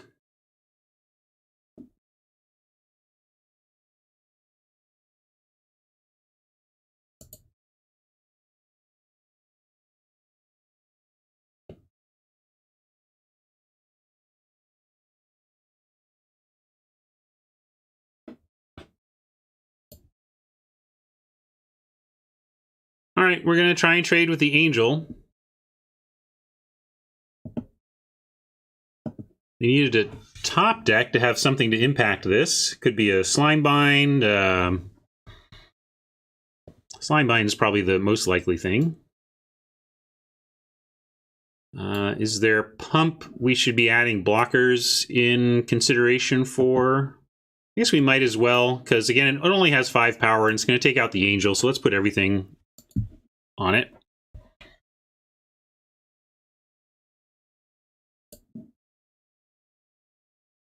Now we have this activated ability, but it exiles the angel, and we have 2 CtMs. So we don't want to necessarily raise our life total to 10 unless it's a game-saving play. We would like to shuffle that back in if we can. You're a little late, Absorb, but we'll make use of you. Stick around.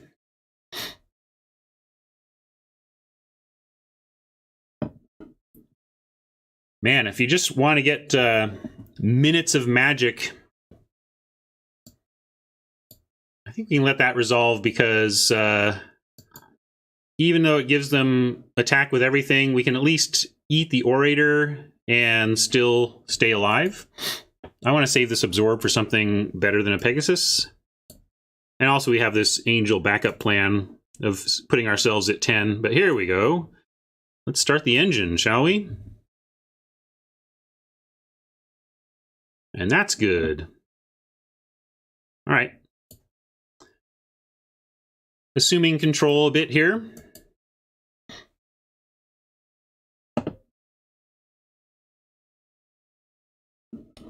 $18 cards to our 18.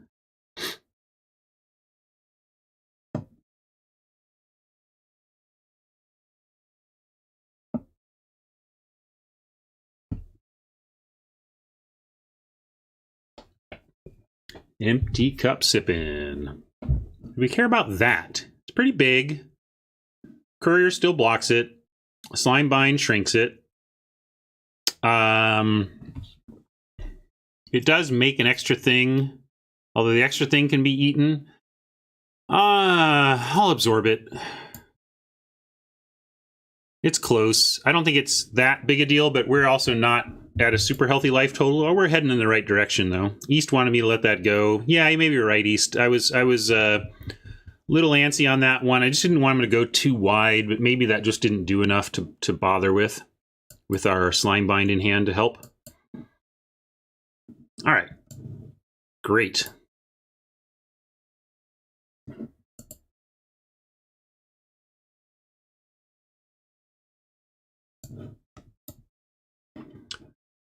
We have Junk Troller, but Yeah, I hear you guys. They're top decking though, and I just felt like, what if I let that go and then they go wide enough to start getting in and but yeah. Also, they could draw something, because another way that we lose is like Oppo finds something in the neighborhood of mass manipulation or something like that. Gets rid of our blockers and then we're just dead. Although, you know, we're pretty good against mass manipulation, not having very good creatures and all. Yeah, that could have been something to counter, but we can slime bind the Sphinx. Not on this turn because of its ability. All right, so they are going for that. I'm happily, like, I was going to do this when we were at 4. I'm definitely going to do it when we're at 13.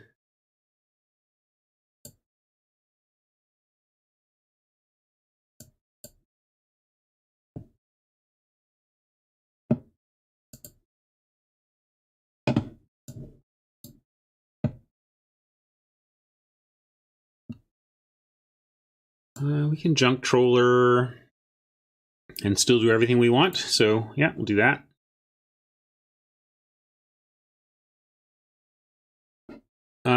I will. They don't have any cards, so we can just slime bind now. Not let him draw a counter or anything.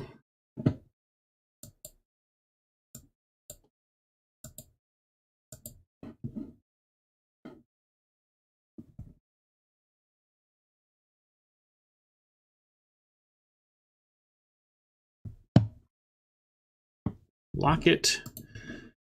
You got it. And hopefully they crack it and then find something to quench. Yeah, find a 3-drop that we can make use of this quench on. They probably have us red for it. We've paused with 2 all over the place. Fine. All right, doggy. This was my worry about quench, and it almost makes me want to take it out. Although we do have the main phase, pay for our own quench, get our acuity back play. So I'll probably do that with any reasonable spell we draw at this point.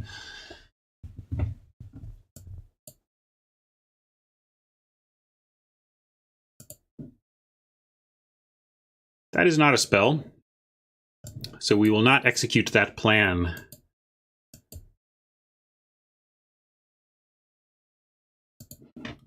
$14 cards there. We're at 12. Do we have a CtM in the yard, or are we drawing towards 2? We have 1 CtM in the yard, looking for the other, and looking to make sure it resolves. And we got junk troller too, so we'll put a CtM on the bottom right now.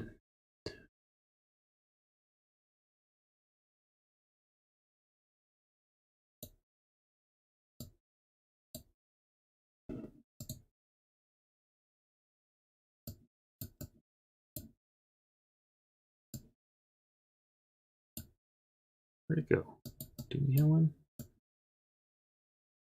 Oh, it's opponent graveyard. It was same color, so I was very confused. I'm gonna do that.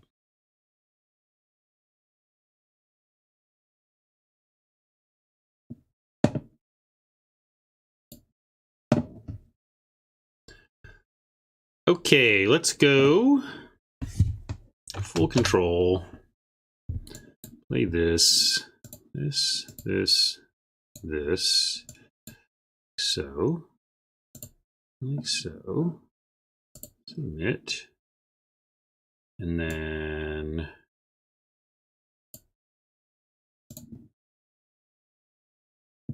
So.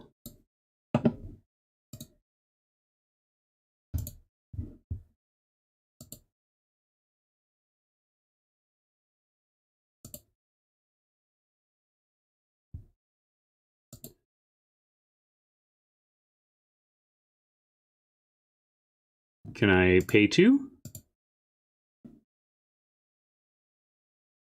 How do I pay 2?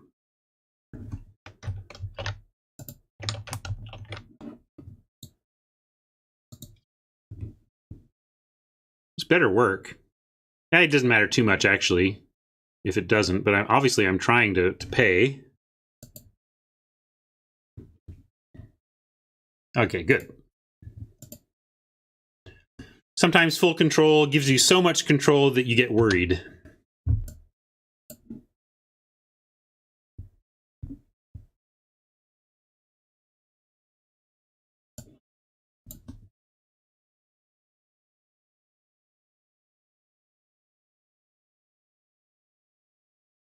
Okay, can live with that.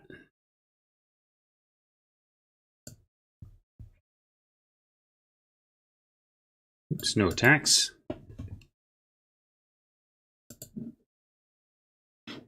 $18 now to $12.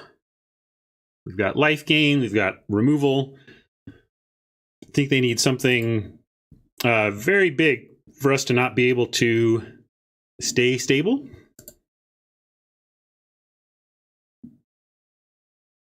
Like I don't know what this attack is exactly. Maybe you got stuff, but I do have blockers lined up. We'll see if they punish us somehow for this. We do have a summary judgment we can use if they get frisky here with something we're not expecting.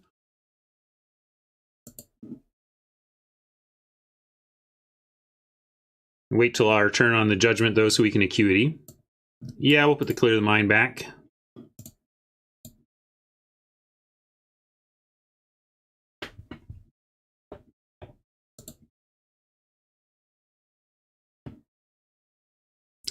Maybe just start with the insight.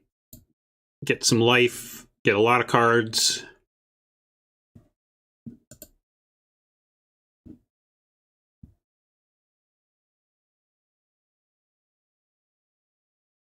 Four, 5, 6, 7, 8, 9, which is enough probably to do what we want, but we can wait on land play as we figure that out.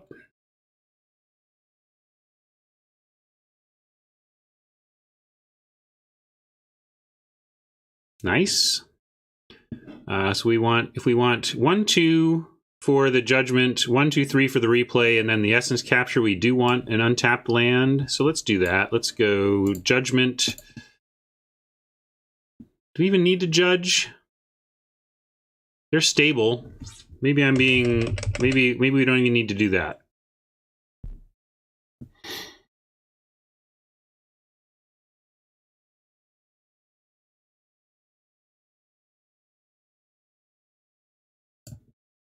Yeah, I think I will. Yeah, exactly. Like, might as well just because we do more Dovin tricks. That was my thinking to begin with. Then we're killing the dog. That's fine. Kill something.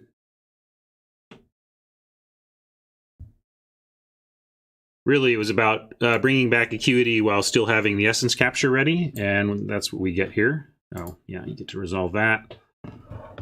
And we play this back down and have a capture ready. Oh yeah, this deck is sweet.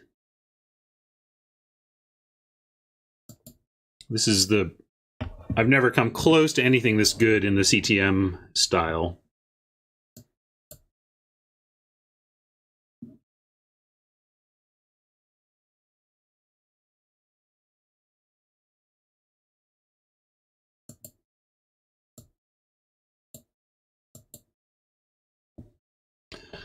Another CtM. We have plenty of room to maneuver on that front. Let's go with, they didn't add anything. We'll go ahead and kill the token.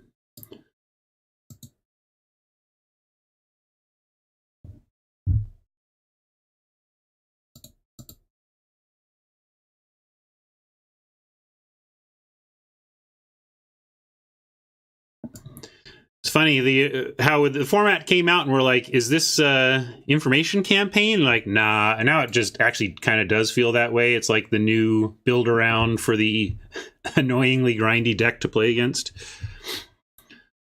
There's an angel to actually try and win. 4, 5, 6, 7, 8. Let's play this and just pass with everything else up.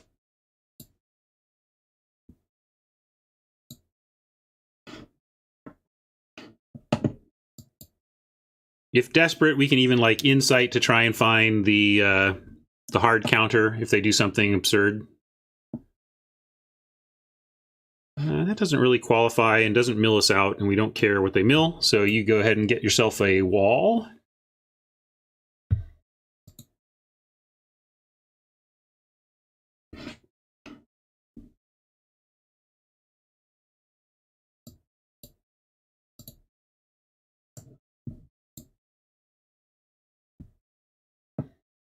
Try to start eating through their Air Force and then their life total.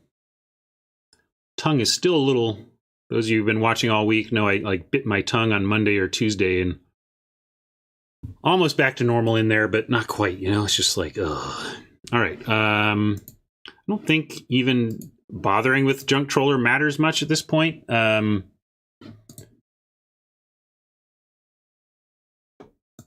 get something, I'll put something back in. We're probably going to clear soon anyway, that's the thing. So it doesn't really matter.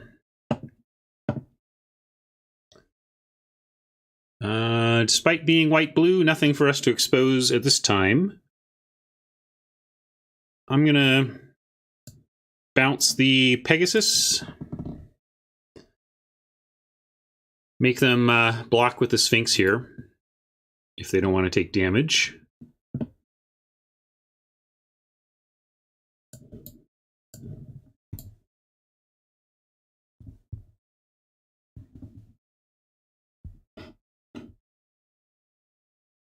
All right, we got the Absorb. Makes me feel a lot more comfortable to have that in hand. Suddenly we're at 22 life. Remember when we were at 4? There was this time where we were at 4 life. I kind of remember it.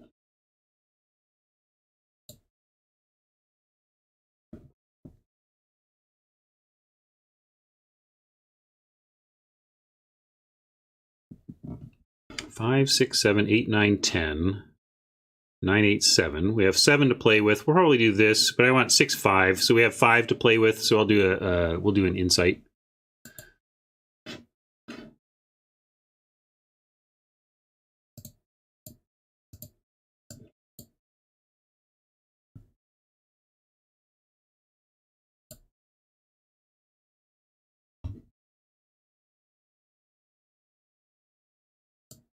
Yep, looks good.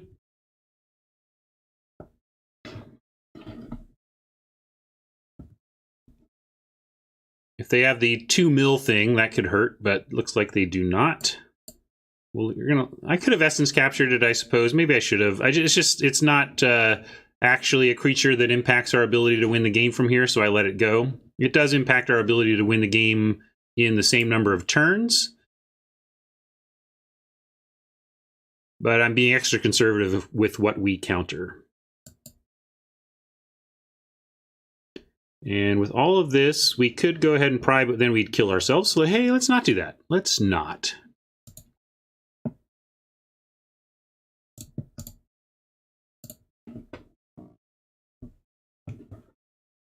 Again, that just doesn't really matter. We're going to clear the mind here soon enough. Let's put those 7 cards back. I'm going to start with clear the mind, actually. Put on 2 planes.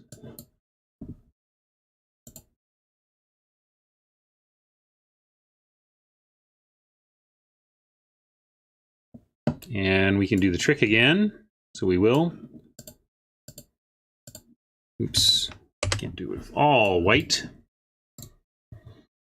I could have put acuities back again. I just like I'm not even worried. I'm just trying to quickly get our 7 through here.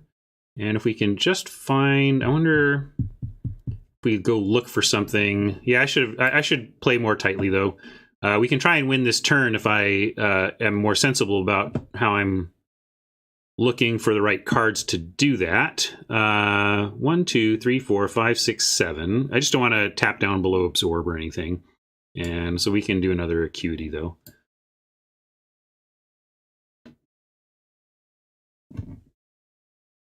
There's a Shimmer, but we're not going to risk it. We're just going to have to discard after this. And At least this is a forced block, and they're on a one. They have one more turn.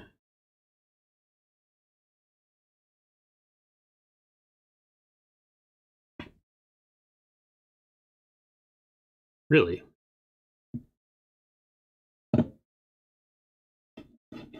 I would have. I guess you got to chump eventually. They're just going to go to one. We're white-blue. It's not like we're threatening to ping them with anything. But that means I don't need much. We just need to stop something from getting us in the air, and we'll be fine. Like this one is still not enough, so I'm going to actually save the absorb here, because right now it's still lethal, right? We attack with 3 flyers at their 1 life, so we're going to let them do that and show us something that actually stops us from killing them next turn, such as a Sentinel's Mark. But we can just expose that to daylight, actually, so we'll let that happen. Make them sad. Yeah, I didn't capture because what if they had an angel of their own behind, right? Like, let's wait and capture that. Since the capture of this doesn't actually change the outcome of the game.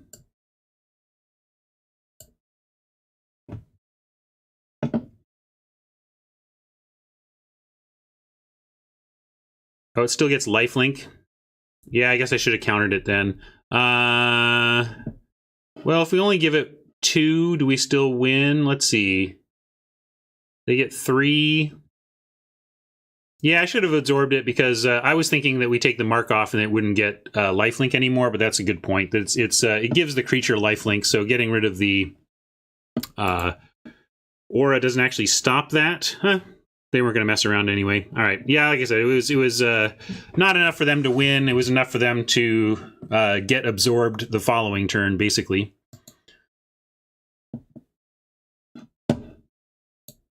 Man, this deck, when it turns that corner, it just feels like there's not much they can do outside of massive bombs.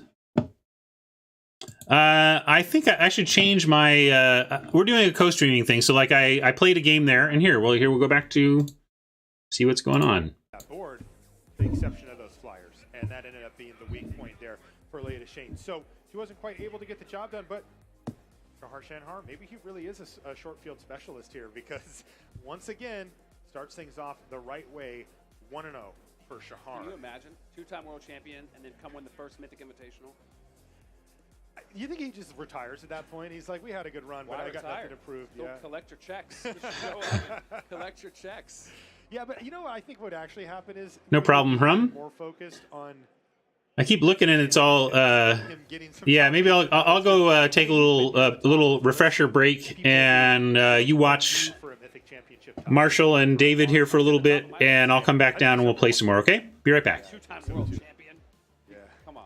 All right, well, that's it for us here for Group B game number 1, but we've got Becca Scott with Shahar right now. All right, Shahar, it sounds like our casters are placing their bets on you. How are you feeling after this first win? Whew, that was exhilarating. My heart's beating right now. Yeah. Okay, so the first game you actually lost, and that was your Esper Control against her Mono White. Were you nervous at all? Yeah, I was really nervous. I mean, she was playing Mono White, and she had the best draw ever. Like turn 2 Legion's Landing into flip it, and I just had the Cry Carnarium, but it didn't matter. I was pretty nervous at that point. Yeah, I'm nervous right now. So, first time playing an arena tournament. It's pretty awesome. Well, I'm excited too. Now let's talk about your second game, because you made a pretty baller decision with your opening hand. You only had 1 land to start, but you had that Legion Landing. What was going through your head? Yeah, basically what was going through my head is please, please, please draw planes. I mean, I kept 3 1-drops. One of them is a Legion's Landing, so if she doesn't have removal, I kind of have a second land, but I still needed a third because I have history. But other than that, my hand was perfect, so... Well, Shinhar, I'm really, really excited to see what you do next. You are such an awesome competitor, obviously with 2 world championships under your belt. But right now, we're going to take a break and get a word from our sponsors. See you guys in a second.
Hello, everyone, and welcome back to the Mythic Invitational, powered by Omen by HP. I am Brian Kibler, joined by Day 9 here at the analyst desk, and we've gotten things moving in Group B, but we still have some matches that we want to show you from Group A. Yeah, I mean, Group A is already decided in the upper bracket, in the winner's bracket, who's going to be advancing on from the round of 16, and oof, if you manage to drop to lowers in the first round, you have to win 4 straight best-of-3s, which even though some players have to do it, it's not like everyone gets knocked out and there's no one who advances, but every time you're in a lower bracket and you have to win every single match, it feels so impossible. And we have one of those players who will be featured in the match we're going to jump into a replay of just now. Jerry Thompson did take a loss in the very first round, which means he needs to win 4 straight. He's already managed to pick up a couple wins, but this one, again, both these players at 1 loss, so they are on the brink of elimination. It is Jerry Thompson versus Jessica Estefan. This is game number 1. Jessica is playing Teamer Reclamation, whereas Jerry is playing the Rakdos mid-range deck that we saw him pilot in several previous matches. I mean, I find this Rakdos deck just delightful, but I got to admit, I think that this Reclamation deck is so difficult to play. You need turns like that one. Well, the Reclamation deck typically does relatively poorly against aggressive decks. It's stronger against mid-range, which is more the style Jerry's playing. And Jerry did have an aggressive draw, but we saw that Fiery Cannonade come down for Jessica, and that really helped take down all of the early aggression. And now, well, that's a dragon. That's Niv Mizzet. And Niv Mizzet is a very difficult card to beat if you don't get it off right away. Okay, I mean, I'm tossing the Breeding Pool. I'm tossing the Wilderness Reclamation. Jessica is 2. I mean, if you get the expansion with Niv Mizzet, this is so good. Let's watch the replay in slow motion. Let's see Explosion go off. Boom. So we draw 2 cards from Explosion. Draw 2 cards, or rather 1 card from Niv Mizzet here. Draws even more cards. All right, and then the Explosion, upon this drawing, then the Phoenix Egg pops up. Always have to be at least a little bit careful that you actually have enough left over. Did she? Uh-oh. It triggered, yeah. She still has a lava coil. Okay, here. yeah. So, yeah, and this, this is a situation where it looks like Jessica's just running away with the game. The mid-range deck from Jerry here, he does have Angrath. If he is able to, say, threaten the Niv Mizzet, draw a card from his own removal spell on it. But no, Niv Mizzet closes out games very quickly, and that is a 1-0 lead for Jessica. And then game number 2, it will be Jerry's Gruul aggro deck against Naya Angels, which is not a deck we've seen before so far in this tournament for Jessica. Naya Angels has just a ton of really high-quality cards, but, I mean, with the style of deck that Jerry's running, you have to get answers almost immediately because soon enough, it's a Steel Leaf champion or a Nullhide Ferox. I mean, this is so difficult for almost all the decks in the field to play against.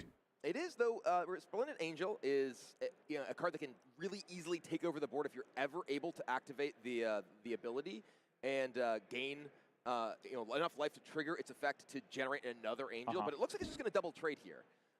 Crucially, though, look at Jerry's lands. He only has forests. This deck is not mono green. His deck. Oh, there's a Stomping Ground. So as soon as I said it, he found a red source. It is essentially a red. Kind of neat to see all the parallax stuff going on. Hellkite, so no double red cards. So this pretty much turns on his entire deck here. Seeing all this stuff added right ahead of this just makes me think what a crazy last couple of months it must have been in on the MTG Arena team. Getting a new build, a new major update like this the day before your first major esports tournament with all this new visual stuff that you're trying to show off to the world, the pressure must have been crazy. Against the Nullhide Ferox to prevent lethal. Yeah, the Lyra first strike here is not enough to take down the Ferox. Yes, I'm drinking a glass of pretzels. Shut up. End up trading for the Lyra here, but still a lot of life gain here for Jessica. Despite getting hit in the face with that Nullhide Ferox and Thorn Lieutenant, she's still at 12 life. Now we see Growth Chamber Guardian going to start digging and giving Jerry some more resources. He's got an army of 4/4s here. That's just what I was talking about. Resplendent Angel. Resplendent Angel coming down. So good. And I mean, Direfleet Daredevil, generally speaking, is very weak against green. There's so many huge creatures, but now at this point, with the 4/4 Angels coming out, the Direfleet Daredevil has huge value just as a chump blocker. Yeah, this is 3 mana for 9/9 worth of life-linking Angels, and we saw just how quickly that Resplendent Angel plus Lyra can turn the match around. Yeah, I mean, again, the Direfleet Daredevil often has really cool. Nice all right, let's go back and play. Decks that are going wide, mono-wide aggro, or against. Yeah, K-Cat, the mixed media there is not maybe the best, but I like the space they're playing in. All right, 3-0. It's been a game of turning the corner and then just riding it out and dodging bombs, basically. Sure. We got capture into admonition, and hopefully then we find some more action. Okay, let me try. Yeah, I can move that up. Wait, are you still hearing it? Should be muted now, right? I'm kind of hearing a little bit, but I think it's my setup, not... I don't think you guys are hearing it. Sorry.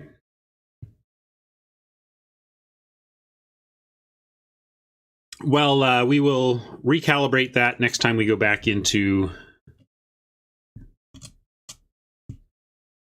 their world.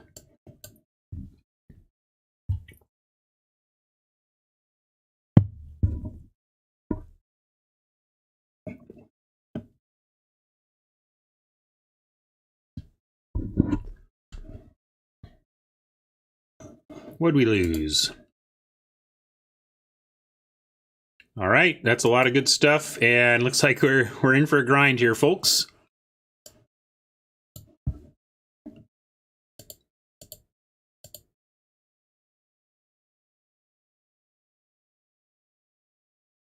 Yeah, you can have that. Oh, I mean, it's essence capture is going to stop it anyway, but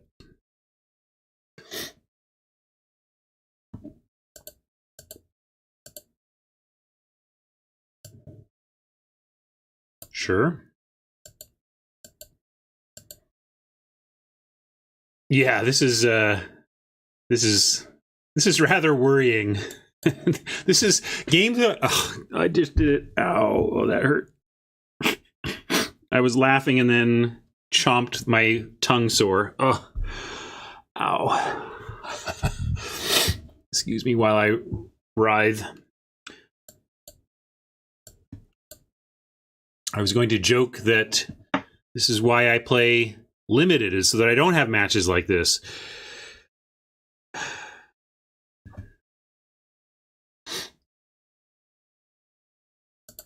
I don't see the need to play into this board when Oppo isn't doing anything and has mana up. We may try an end of turn insight if they don't do anything here.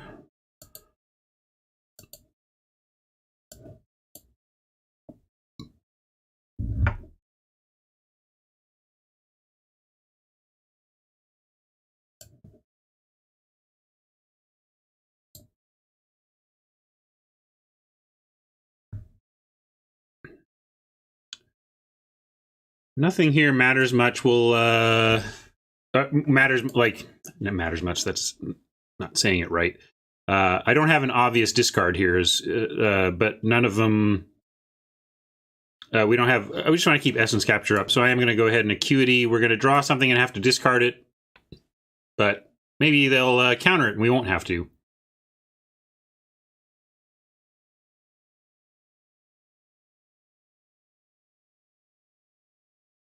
I'm going to give this a tank here, like we're trying to decide how we want to proceed. And then let it happen.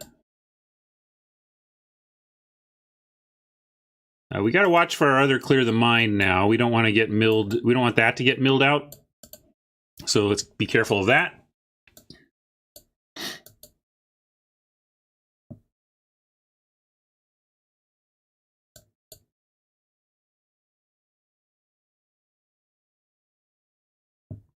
Keeper Boy, what are your thoughts on blocking to make them have it and calling a bluff? It's just case by case. In general, I mean, if you just want a super abstract, on average, do you make them have it or not? On average, I think I make them have it. But there are so many factors that go into deciding something like that. So it's funny, as I was taking my break, I was thinking about this type of matchup.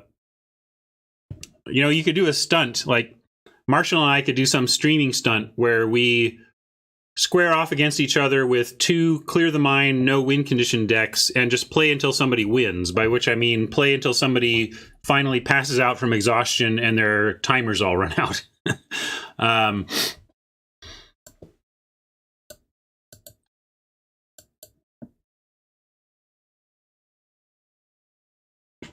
They might have a superior deck to ours, or especially this matchup. They might be better prepared for this than we are.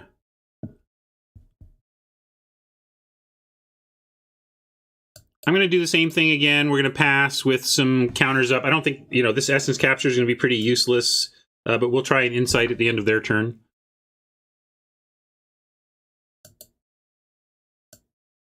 No, I wouldn't allow count. Like, you'd have to do it like it would really have to be set up so that the decks could not actually win through anything but milling, and that both of them were just so, like, maybe you get it so that you mill all 4 copies of their Clear the Mind, and that's like the only way. But I guess you'd say you get to have like Clear the Minds and all sorts of ways to get your Clear the Minds back. And oh, I'm having trouble talking again because, man, you hit those sore spots just a little bit, and then and then you're in trouble the rest of the day. All right.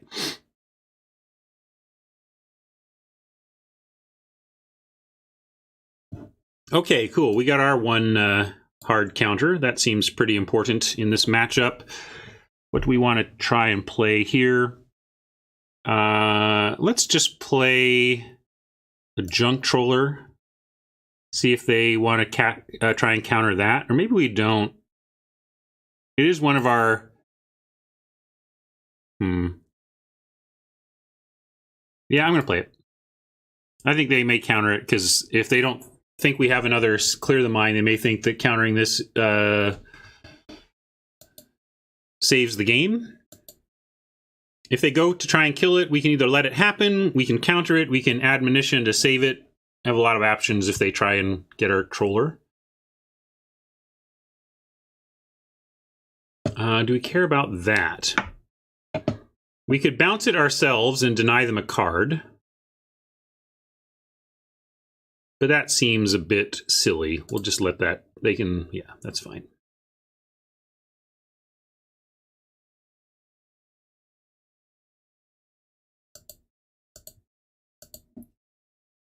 Good. Really hoping to draw land. We just want to get lots of land now. Allows us to replay this turn without facing a discard.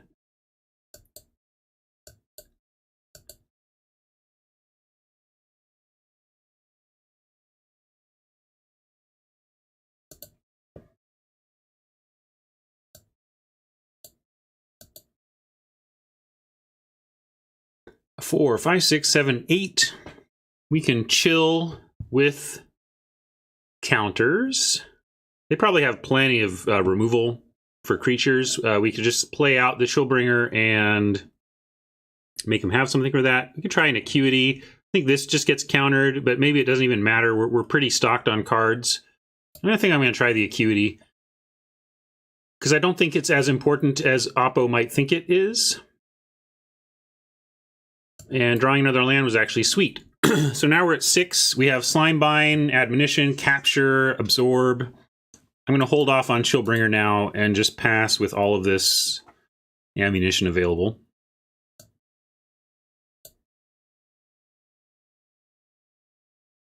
I'm glad we get to put a Clear the Mind back on our deck almost no matter what at this point. There's not much they can do about that.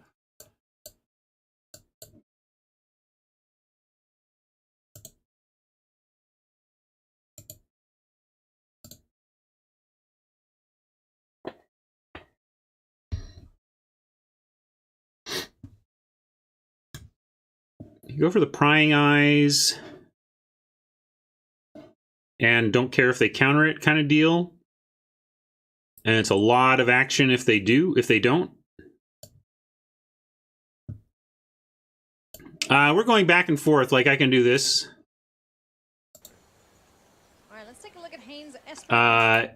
We kind of have been changing how we're approaching it as we go. Keeper Boy, I may change after this game. Let me go update my my announced content so that it at least better reflects this kind of mix. But thank you for coming to check it out, Keeper. Welcome. And yeah, I'm going to go ahead and try the Prying Eyes here. Why not? Counter it.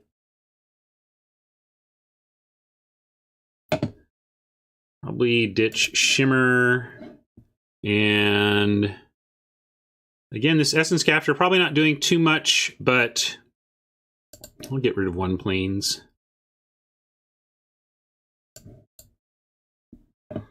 And 5, 6, 7, 8, 9, 10. With 10 available, let's go ahead and try a Chili Bee.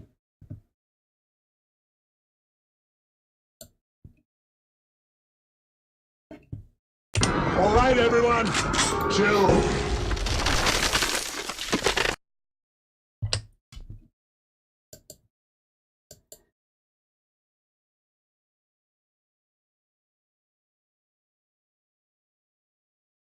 Not surprising at all, but we'll just admonition our own Chillbringer.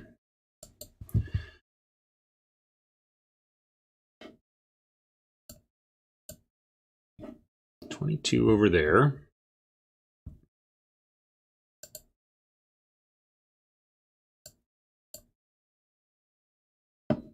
Well, let's try it again. They haven't shown actually a lot of counters right now. They've shown this might get quenched. We actually haven't played into a quenchable situation. Looks like we get the Angel of Grace for now. Yeah, there we go. And bind it up.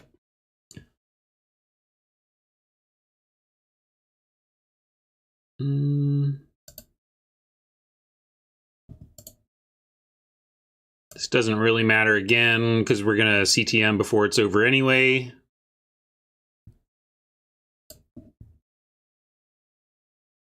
Well, getting a whatever cutie back is fine.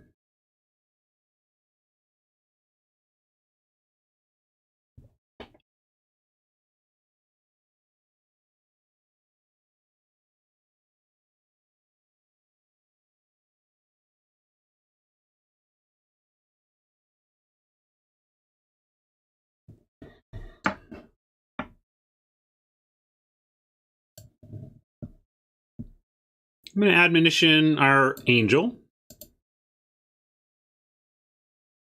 See if that happens.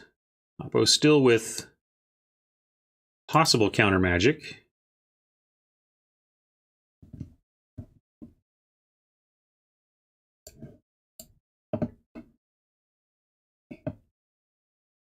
Three, 4, 5, 6, 7, 8. We want 5 and 3 for Angel of Grace and Absorb. They know we have it.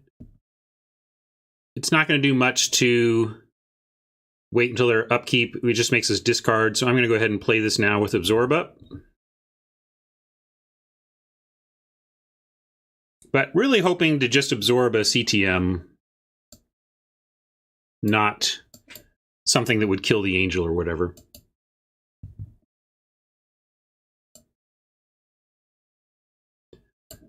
Generally, I think if we're discarding because of Acuity, it's fine. It just means we're so full of cards and so full of card quality that it's fine to just say, there's no need to like, oh my gosh, I don't want to discard my 8th best card. It's just like, sure, just, that's fine. Discard your 8th best card.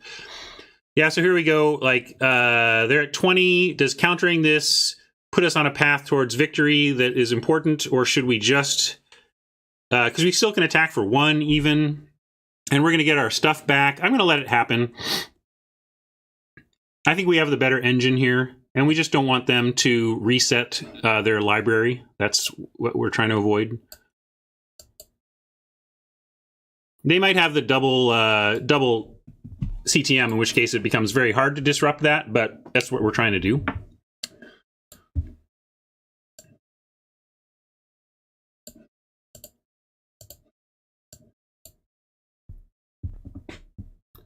Spronk, thanks. Appreciate the cheer. Okay, we got that back. Sure, we'll do this right now. Although with one of these. Oh, wait, what am I doing? I should attack first. I was thinking it was at 0 power. That's why I did that. But they should go to 19 before we bother with this play.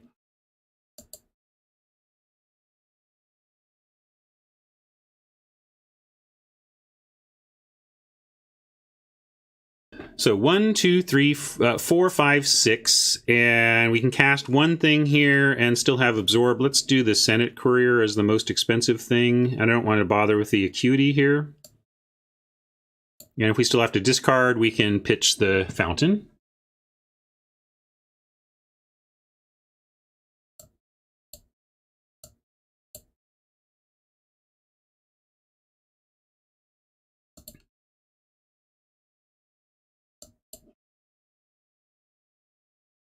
Might even better to discard like the Slime Bind.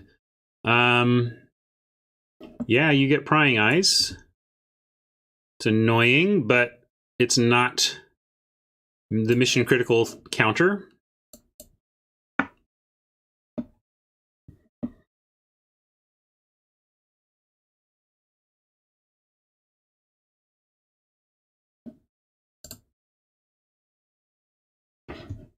Four cards.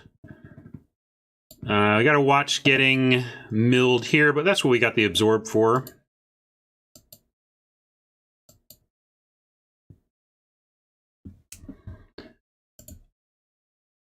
Maybe we bait something other than CtM.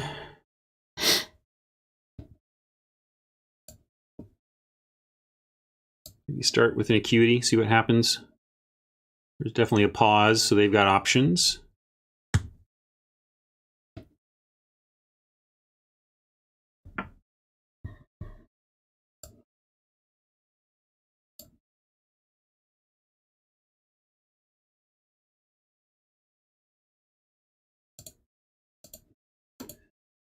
Well, we're going to give it a try. And if they counter this, I think I'll just let it go because we're drawing another one. And I still want to stop theirs because I think they're doing the same thing. You know, they got to stop us. And so we mill 3.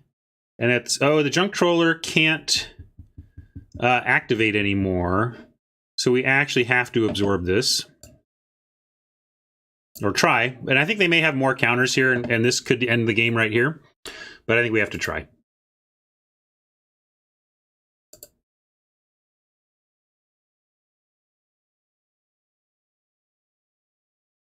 Whew. All right. Now we don't have the counter for theirs, unfortunately. But we're going to try and win via Angel. And we don't have enough mana to make that happen any time here. So let's go ahead and get another card. And keep going. Oh, why didn't I attack with the Courier? Apparently I do not want to kill the opponent. I was thinking we didn't have attacks. I'm not playing a little loose here, a little loose. Let's tighten up.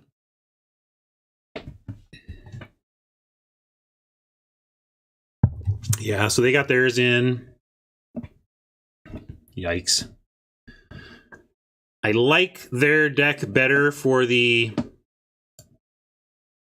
game that we find ourselves in.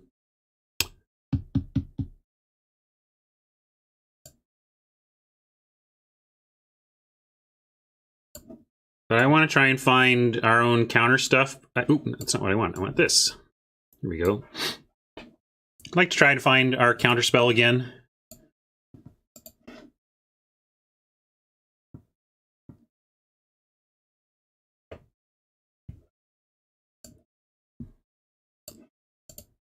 And do that here. Hello, Oliver. What are you doing?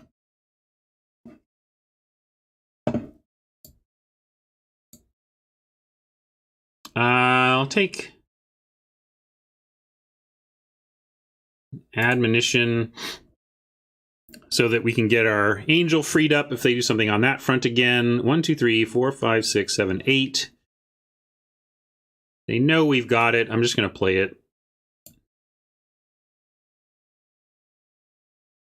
And then I'm going to pretend like we have counter magic.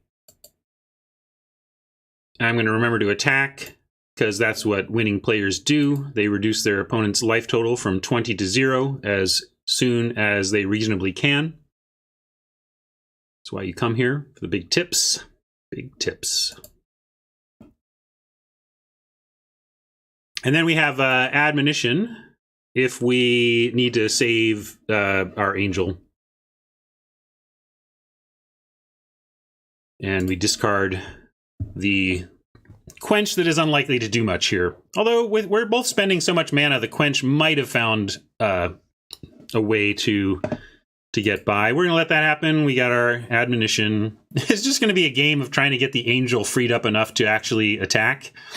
Oppo running out of cards, so we might be able to do it. We've got more cards than them. We've just got to keep... We're going to keep cycling through our answers to their answers to our angel and try to free up the angel long enough to swing 5 times or 4 times. That's basically what we're trying to accomplish.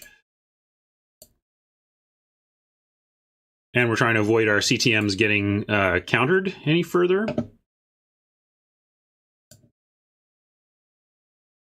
So let's do this.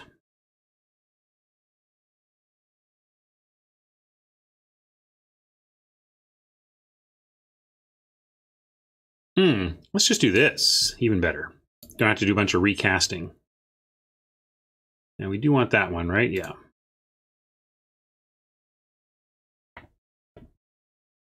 They might decide they have to counter this.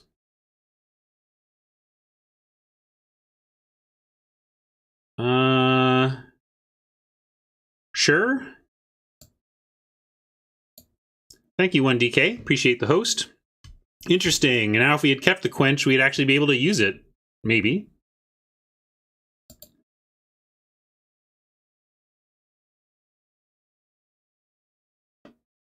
Yeah, sure. It all seems good at this point.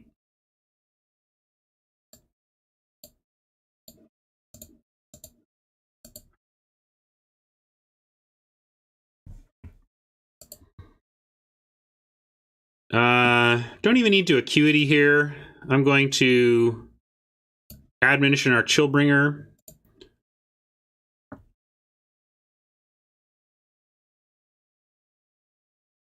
Cards aren't the issue anymore. Like, mana availability is more than anything else. And we have 1, 2, 3, 4, 5. I'm going to again represent to them that we have a counter we don't have by playing this Pegasus instead.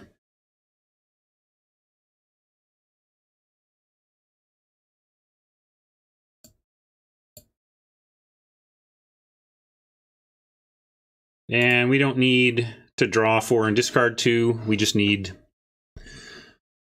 11, 12, 14, you know, there's our 3 land all in play. There's their acuity. Sure, you get that.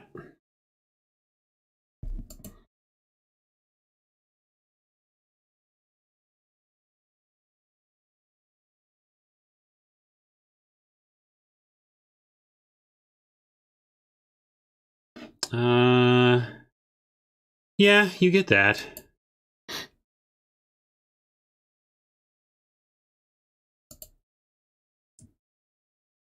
Now they know we don't have a counter, basically, but we can attack with the Courier, add a Chillbringer, attack for 2.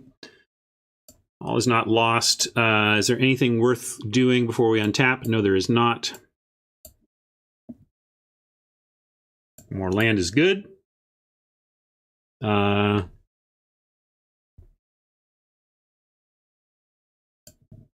They're declining to return the acuity, suggesting they have action here, but we're going to start with the chili. All right, everyone, chill.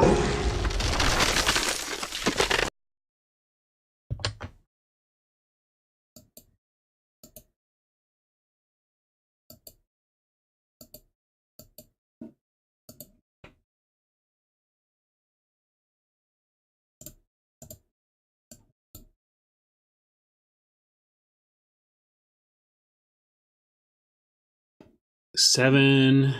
Want to watch out for accidental milling. Admonition is reasonable. And I guess we can still insight to, if they come up with something that we feel must be countered, we can insight and still have absorb up. So we'll do this with the insight into absorb possibility. Gotta let them have that. It's not great.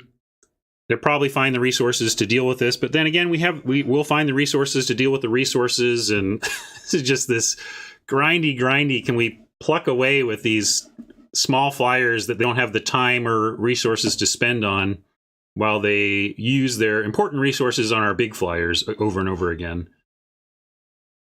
Yeah, you get that.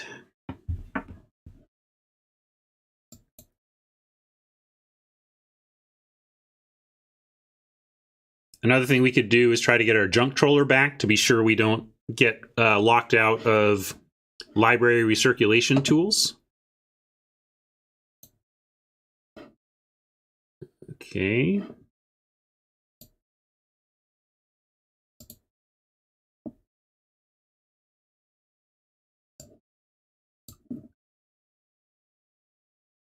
Could have done this over here, but I didn't want to counter any of the stuff they were presenting, so I didn't even bother. All right, we've got, we can protect our own clear the mind with our absorbs. That's really good.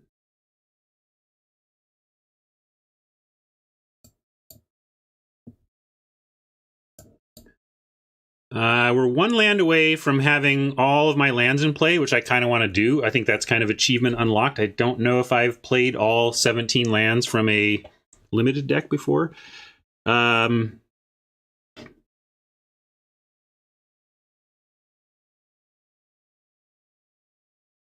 Let's start right away, just right on the clear. Let's see if they go for the counter on this one. I bet they do.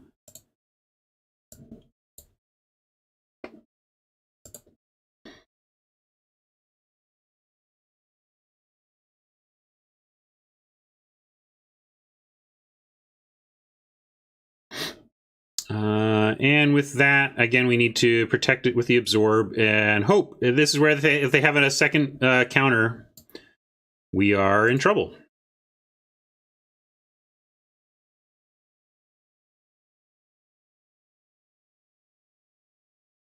Yeah, 2 thought collapses, very tough to deal with. Let's see, anything we can do?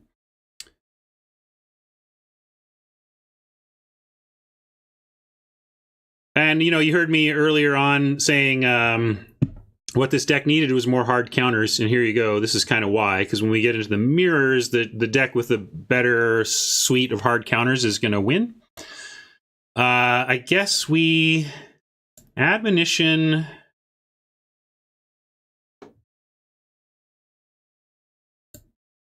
The junk troller.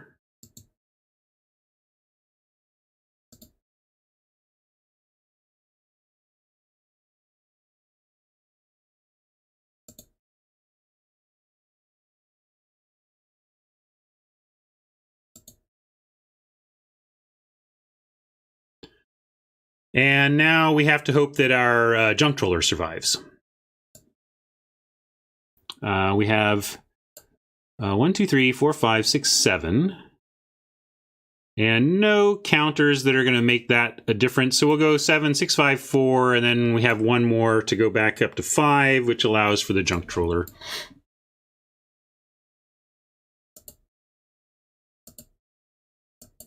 And then we put a stop on our turn, on our upkeep, and if the junk troller lives, we get to draw Clear the Mind.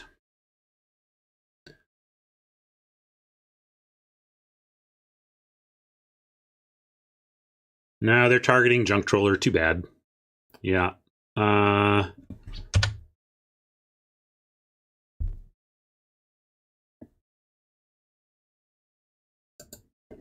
Their Clear the Mind deck is better than ours, folks, and I really think Clear the Mind versus Clear the Mind is just largely going to show who has the better Clear the Mind deck. You know, I mean, if both players understand what's important about countering, then the side that can do the countering is going to have the good fortune. Anything we can do. Let's see. Anything. Just want to make sure. I don't think so. Yeah, this is the problem. Nothing to do to get it back. All right. We went shields down once. Was it a mistake? Did I play that wrong? I don't I feel like we saved our counters for everything we had to be safe, and just ran into, I think, what is this deck's absolute worst matchup, which is a better Clear the Mind deck. Okay, I'm going to adjust my record to 3-1. I actually may... yeah, but I went shields down because I was protecting the thing that was going to... Oh, yes. Right, yeah, maybe PM Barrett, that's true. I don't know why I kept the Quench at least had a remote possibility of being useful, but Slimebind clearly didn't. They were in a much more no-threat version of the deck than we had. So that's a good call. Good observation.